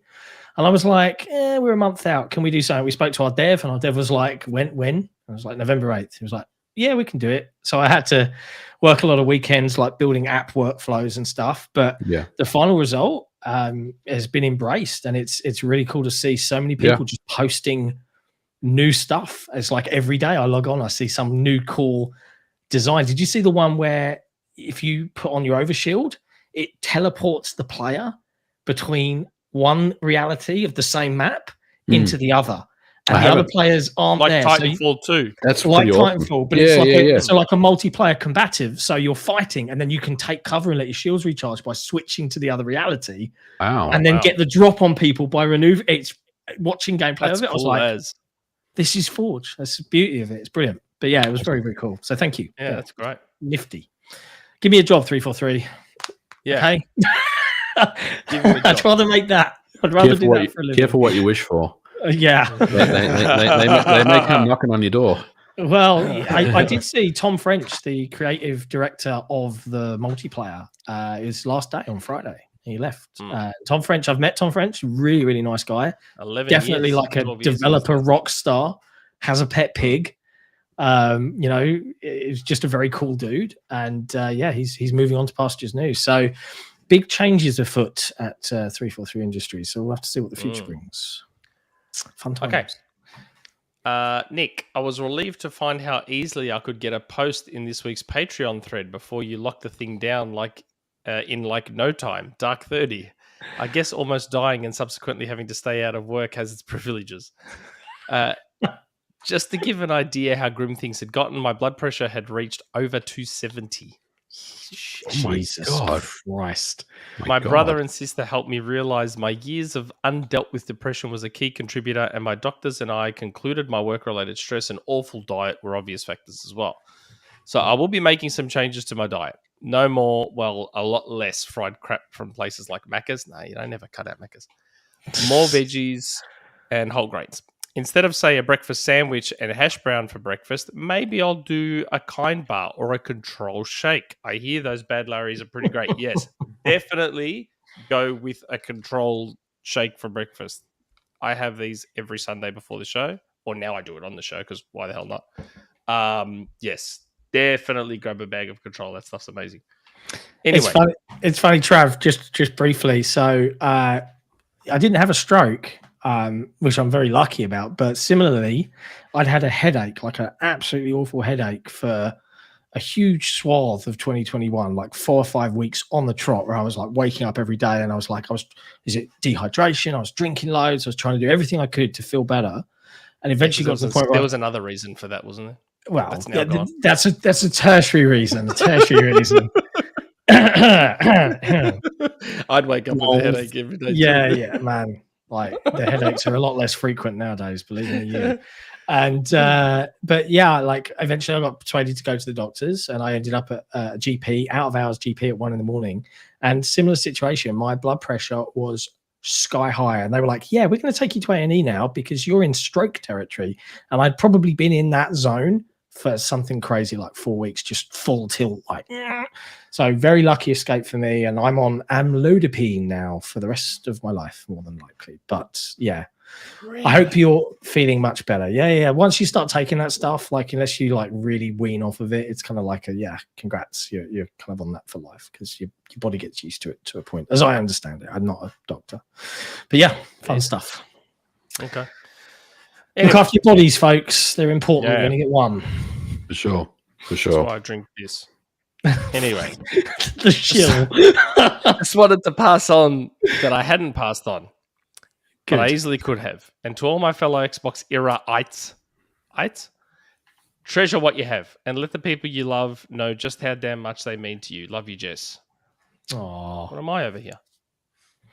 Chop liver, I'm mate. here too. The guy we all make fun of. I'm here as well. Shh, don't tell him that. He'll get I'm upset. the one that reads out your questions. It's bullshit. Anyway, next question. 99 Ruken. Hello. Today I just got only one question. Not going to ask 50 questions. Are you sure? My simple question. Everyone give me 3 wild predictions that you want to happen at the Game Awards, even though you know it won't happen. Anything on the table? Oh boy. Wild stuff that I know won't happen. I have one. Go on. Go. Bloodborne will get a an update. A PS5 update? Yep. Wow. Oh, That's my bold. God. Jeez. Something wild. They don't have a single Maximo- celebrity on. Maximo 3 is announced, and Maximo 1 and 2 remasters are announced by Capcom. Living in a dream world, Nick. It's not happening, bro. He said something wild that's not going to happen. That's why I said Maximo. Fair. Sega announces, like with a trailer, that they're getting back into the console game with the Dreamcast 2. Oh, man. Could you imagine? That is a wild and out there announcement. Could you imagine? Like, Sega's been doing so well that they're just like, you know what? Bugger it. Fuck it. Let's just get back into consoles. And everyone's like, hello, new market leader. You guys are the greatest. And then New market Dreamcast leader. 2. Oh, Sure, mate, sure. come on. Sure, Sega buddy. needs to get back to where they belong. I agree with that. What- I agree with that. Yes, thank you very much. Man. And see, Dim would have had a Master System growing up too, I'm guessing. No, actually, no. Nick, Really? I kind of flip flopped a bit. So I was a Commodore 64 guy. Then I got an Amiga. Oh, yeah, right? yeah. Good But- choice. I had an Amiga but- growing up. Then I went to Super Nintendo, and the reason why is because, and this is early in the Super Nintendo's life, right? Was because Street Fighter 2 came out Yes. for the Super NES and Was Final exclusive Fight for a bit. and Super Ghouls and Ghosts, and I was like, Mm. so I'm looking at the Genesis at the time, the Mega Drive. Yeah. There was no Street Fighter. Now I know Champion Edition came later, so Yes. don't tell me I'm wrong. At the And time, Ghosts there was and no- Goblins Yeah. came later. There was Ghouls and Ghosts for the Genesis for the Mega Drive, but it wasn't Super Ghouls and Ghosts. Oh, okay. And there was no Final Fight, and again that came later on the Mega CD Sega or CD. the Sega CD. Mm. So I was like, well, I want the Super Nintendo. It's Mm. got all the cool games on it. So I went computers to Nintendo. And then I kind of went over to Sega afterwards. So I never had a Master System. I think one of my cousins had a Master System, and I 'Cause, played yeah, Alex, well, you Alex Kidd on it. skipped- You Yeah, kind of skipped that console generation because the Master System outsold the NES here in Oh, Australia. yeah, and no, we I were know. like we were one of the only countries where that happened. Like, yeah, Sega Master it was very System popular, big here. mate. I remember Yeah. it was everywhere in like Coles and Kmart and Targets and every supermarket and department store would have Master Systems, like $99 or something like that. They were cheap as hell. They were very, very popular. Very popular. Oh, such a great console. John, any crazy predictions? Because we were about to go on a very deep. Yeah, I saw. I'm glad that you didn't. Crazy predictions. Microsoft announces release dates for AAA first-party games. That's not going to happen. Wow. That's a wild. That's Bold, a wild I prediction know. that will never happen. No, okay, great, absolutely crazy. They show off and reveal the Series S portable. There you go. I was would going to be say a- that one. Yeah, that's a fun one. You know I something was there, gonna say or? that one. No, well, no. We've been saying for ages that they should do one, and like, there's always been rumors floating around that they're experimenting with. I mean, like, actually, Tim, you're portables an and stuff. interesting chap to ask from a technical perspective because you have a probably a far better handle on the tech side of things than perhaps I do. But if you look at something like the Series S as a console, right, and then you look at something like the Steam Deck and the size of the Steam Deck, and then you take into account the size of the Series S parts, right? Now, I have said that I find it difficult to believe that they can get, because the premise is that Series S Portable will just run Series S games as they run right now in portable format. But I'm like, Mhm. well, on a battery, that thing will last 15 minutes before it snuffs it. Yep. Because the I don't know what the phrase is, power to draw, whatever Yeah. ratio is different. TDP. Yeah. That's the one. So like, is it possible, do you think, to if you look at because the Steam Deck is not much smaller than the Series S in terms of actual volume. It's Right. not. Is it possible? What do you reckon? Is it I- possible? Yeah, I think so. But I mean, there would be some concessions that were made. So forget about 1080p, right? You know, you'd probably want to max it out at 720p, maybe even go a little lower. I mean, I think there's if you know, Zen 2 is already running on the Steam Deck, so we know that the chipset is already there, right? So I think with some tweaking and maybe some cut downs here and there, I think it's possible. Now, again, I don't know if you're going to get a one-to-one Series S experience on a handheld like this, but you would get something that would be, I would say, comparable to that.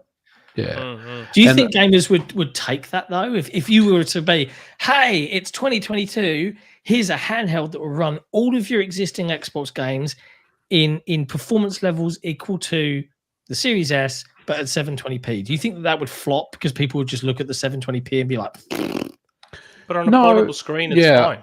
If you have a smaller screen like a 6 or a 7-inch display, 720p is fine. Like if you look at the Switch, the OLED model, it looks beautiful. You know, so there's no real reason why they need to have a bigger screen. And I've tested a couple of, like the Io Neo and stuff like that. Like some of these handhelds that they're not Zen 2, they're like older architecture. The Vega architecture. Look, so and you can run like God of War on those games and on that device and things like that off your Steam library. So I don't see any reason why you couldn't run, a Series S level of game on a portable system. I think there's definitely something to be said about that.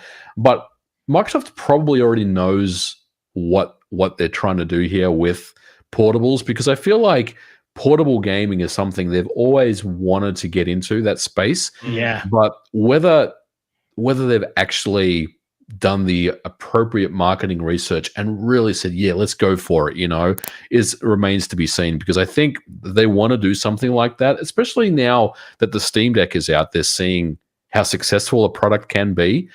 Yeah. But like everything that's kind of handheld or in portable, the biggest thing that they have to solve for is battery life, like you said. Exactly. Steam Deck is a great device, but it gets criticized for having, a 90-minute to 2-hour battery life. And is that all? It depends on the game that you're playing. Exactly. Like if you're playing something, released, if you're playing something like Hades, you can get 3-4 hours out of it, right? But if you're playing God of War, if you're playing Forza Horizon, that thing is just maxing out CPU, it's maxing out GPU. You're going to get maybe 2 hours, out of it, and that's being very, very generous, right? So it just depends on the game that you're playing.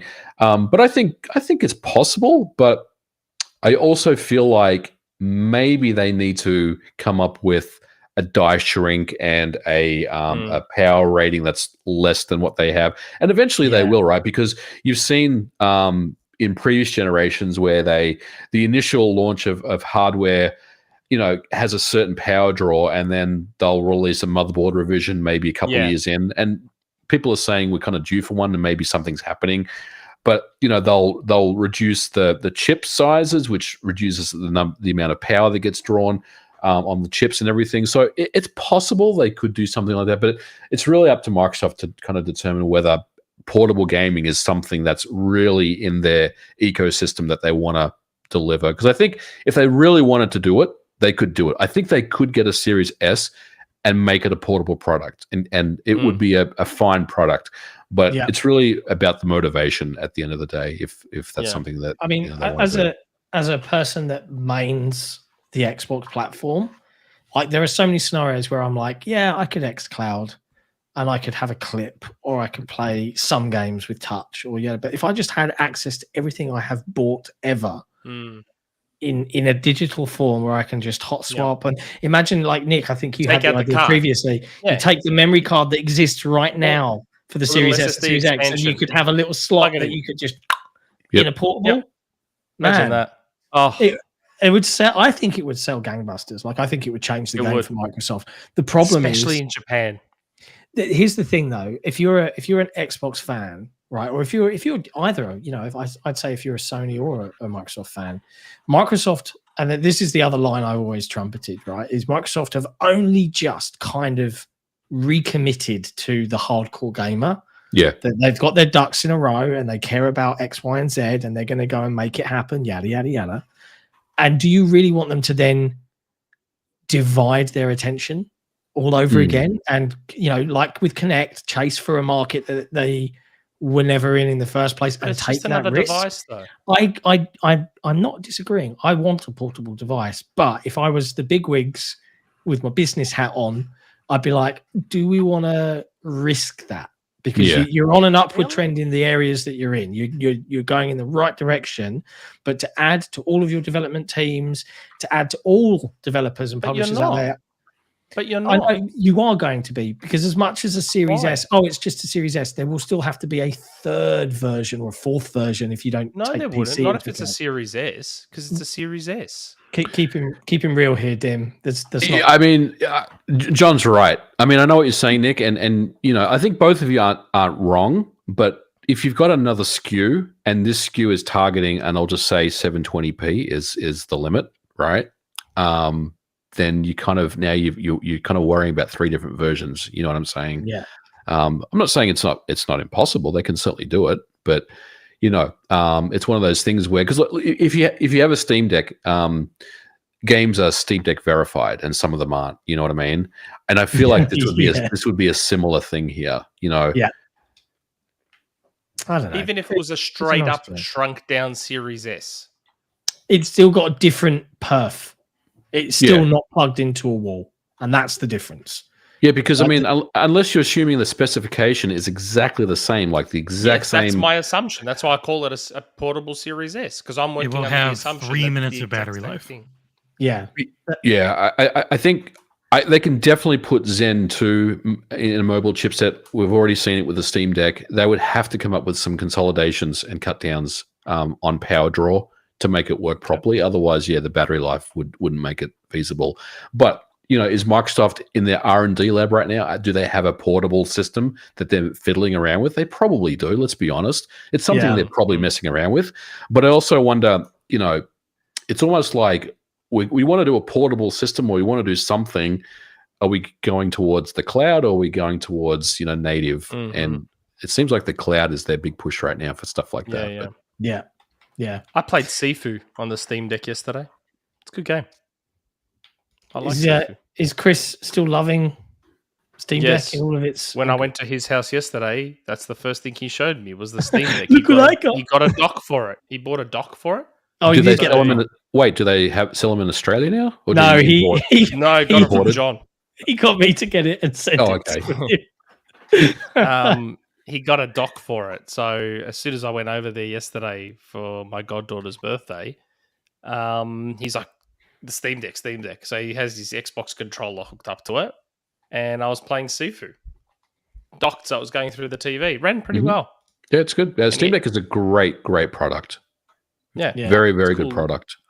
I'd consider getting one. Maybe when the second version comes out, I might get one. Yeah, I mean, they're definitely going to iterate on the design and make it better. But I think as a first product, they kind of nailed it, because I think a lot of people were like, what is this and why do we need it for? And it's going to run like crap and the battery life is going to suck on it and everything. But no, they thought of most things, and even like the way it looks. Like when they first showed it, everyone was like, why it looks odd? Why the analog sticks so high up on the build and everything? But Nick, you got to play with one. It feels natural. It feels really good in the hand. It's not as bad as I thought it would be. It's actually really good. Really good. Well, look, and it emulates stuff. It emulates just about everything. It does. That's the beauty of Steam, right? Like we're talking about backwards compatibility. Like, wow, man, I've got games I bought on Steam. Like, God, when Half-Life 2 came out back in the day. So, geez. Look, we're coming up on 2 hours, Dim. So we need to let you go. 3 more questions. Let's hammer through them. Yeah. About 4 minutes. We'll get them done. Hytham G. My prediction for Game of the Year awards reveals are going to be the Overdose Project, the Netflix version of Gears of War, I assume, along with Castlevania starring Rick de Belmont, the Season 2 of Halo TV series, along with maybe the DLC expansion of Halo Infinite, maybe the teaser of Sonic the Hedgehog 3, probably the Fortnite skin character reveals, maybe the Kid Icarus Uprising remaster remake, along with Metal Gear Solid remaster remake reveal, Avatar Frontiers of Pandora. Maybe I hope to God this gets revealed sooner or later at the event. The Microsoft and Nintendo partnership, Zelda Tears of Kingdom trailer, and last but not least, the Game of the Year of 2022 is going to be either Elden Ring, God of War Ragnarok, probably Sonic Frontiers, and maybe Stray. Your guys' predictions and take at this event. What, Game of the Year? I think so. I think just Elden Ring reveals will and clinch stuff. it. Yeah, Elden we Ring, can't. You reckon? I think Elden Ring will clinch it. It's one of I those think two. It's one of those two. It could go either way, but I think Elden Ring's going to take it. I actually started playing it again a couple of days ago. Man, that's such a good game. Such a good game. I'll tell you why. Like, I saw all of the hoo-ha about God of War, and then it all died down, and then I saw lots of like, you know, this isn't as good, or this annoys me. I haven't played it yet. I'm actually getting it for the holiday. I'm going to unwrap it on Christmas Day or whatever, and I will play through it. But I think I've heard basically it's more of the same, but it's a lot more improved, which is a good thing, right? Yep. But I don't think it's bringing anything new to the table. And Elden Ring did for a lot of people. That's what I said about it. Technically, it does technically improve on things from the first game. It just doesn't learn any of the lessons from the first game, if that makes sense. Like, it's longer than it needs to be. You'll discover it for yourself. It's a good game. It's a perfectly good game. But when I saw Edge give it a 7, I was like, you know what?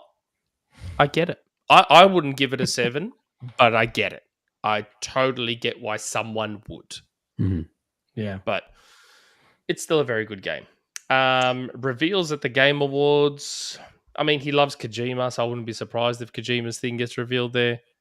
I reckon there'll be. He loves Hollywood as well, so there's probably going to be some Netflix thing. Yeah, pretty much everyone ever involved in The Last of Us is already confirmed to be there from both the TV show and the games. Don't know why. And I reckon there'll be a couple of like brand spankers that no one's. Sorry, I knocked the mic just then. There'll be a couple of brand spankers that like no one's heard of as well being revealed there. Like everyone's expecting certain things they already know of, but I reckon there'll be at least one or two like new games that come out of nowhere that are going to get revealed. Co-streaming it this week. We'll be doing it live, myself and at least. I might be able to jump on. I could probably jump on. All right, I won't jump on. I'm thrilled. I'll just watch it myself. I don't need to sit there for 5 hours. Be myself and Ursel joined by special guest Sik and Nick. As he tries to give an award for Last of Us Part 2 again this year. Actually, that's all right. Last of Us Part 2. We've got to hammer through these. We can't afford these tangents. Dim's got to go. Okay. Let's keep it going. Hi, everyone. There was a debate on Reset about whether games like Sea of Thieves and Grounded should be multi-plat. I am firmly of the belief they should not, unless Sony reciprocates, as that would harm the attractiveness of the ecosystem. But I get the idea some have that the net benefit of microtransactions and other sales would outweigh that. I just frankly think it wouldn't unless you are a juggernaut IP, and it discounts the ability for Microsoft to build industry-defining games as a service like they already have thrice with their Trinity. What are your thoughts? Also, if ABK falls through due to whatever reason, what do you reckon MS does next? Well, I mean, yeah, if everything is about exclusives, then no. Why are Microsoft putting their stuff on PlayStation, but PlayStation aren't going back the other way? Like, that just doesn't make any sense. It doesn't. I think if the deal doesn't go through, which it will, it's going to go through. It's just a matter of when. But let's say it doesn't. Microsoft is. I mean, there's some talk that they're just going to buy up everyone else right around them. That's absurd. What they're going to do is what they've always done, and that is focus on what they currently have and make strategic moves to acquire studios going forward. It doesn't mean that they're going to be all pissed off and they're going to just buy up everyone else. I think they're just going to go on their business the way they've always done it. punished Microsoft. I still think they're at minimum they're going to go for a Japanese publisher, like Sega Maybe. or Capcom. One of those two, We'll least. see. If I'm talking about if ABK doesn't go through, but yeah, Sega's all I care about. Yeah. Last question, and we're right on the money pretty much. Top, hello. Did you guys pick up anything over the Black Friday, Cyber Monday sales? And more importantly, MVG, how many more of your World Cup tweets will age like milk? I know. Called out. It's fair. He's not wrong. But I know this. Like, the World Cup. We talked about it before we got on, but Yeah. I mean, there are only really 8 teams that are going to be really in the mix at the end, right? Yeah. You know, probably less than that. Actually, probably like 4 teams. So I always kind of want the underdog to win, but it never really happens. Very but rarely.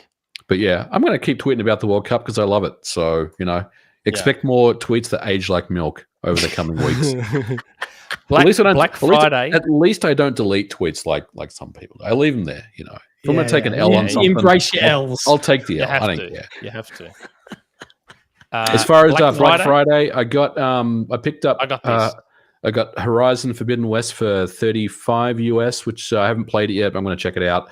I also got Sonic Frontiers as well for cheap because I wanted to play it. I didn't want to spend 60, although I actually did pay 60 for it when it came out, but I got the markdown added on after the fact, so that was good. Yeah. And I also got Death Stranding Director's Cut on PS5 physical for, I think it was $10. So they were my pickups. Not bad. I'll check them out. Nice. Nice. I didn't get got anything. I this. didn't spend a penny. I got this microphone That's fair. so that I can sound better for all of my fans. And I also got The Witcher 3 because they announced that next gen's in like patch. 12 days. So Look I'm for a like, review on the site. it was $11 Australian digital. So I'm like, I'll just buy it. That was it. Fair That's enough. all I got. A restrained all the questions. Black We're Friday. done. We're done. And it's been a wonderful show, a streamlined 2 hours. So, Dim, big thank you for joining us this week. Thanks, hopefully have you gone again soon, But not in another year this time. Yeah, I'll come back and I'll make sure I got more time available next time we do it. I'll stick around for a little longer, but I always enjoy and chatting with you guys. So it's always a pleasure. Thanks for having me on. Man. Always a pleasure. And look, let's see things out. Jesse, what we got coming to XboxEra.com this week?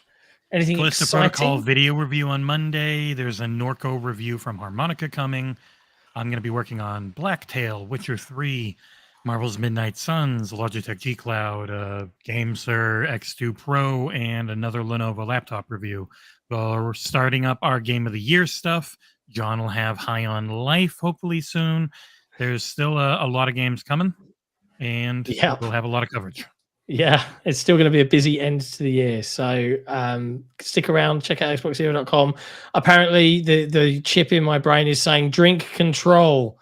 Go to control and use the code XboxEra. drinkcontrol.com/XboxEra and use our code. I can't do it, man. Mate. I can't do it. Especially if you skip breakfast. It's great. But yes, let's round things out. Chat, thank you for hanging out and being wonderful. Dim, thank you for coming on again, and we'll see everybody next time. Ciao for now. Bye. Podcast is powered by Control. Control is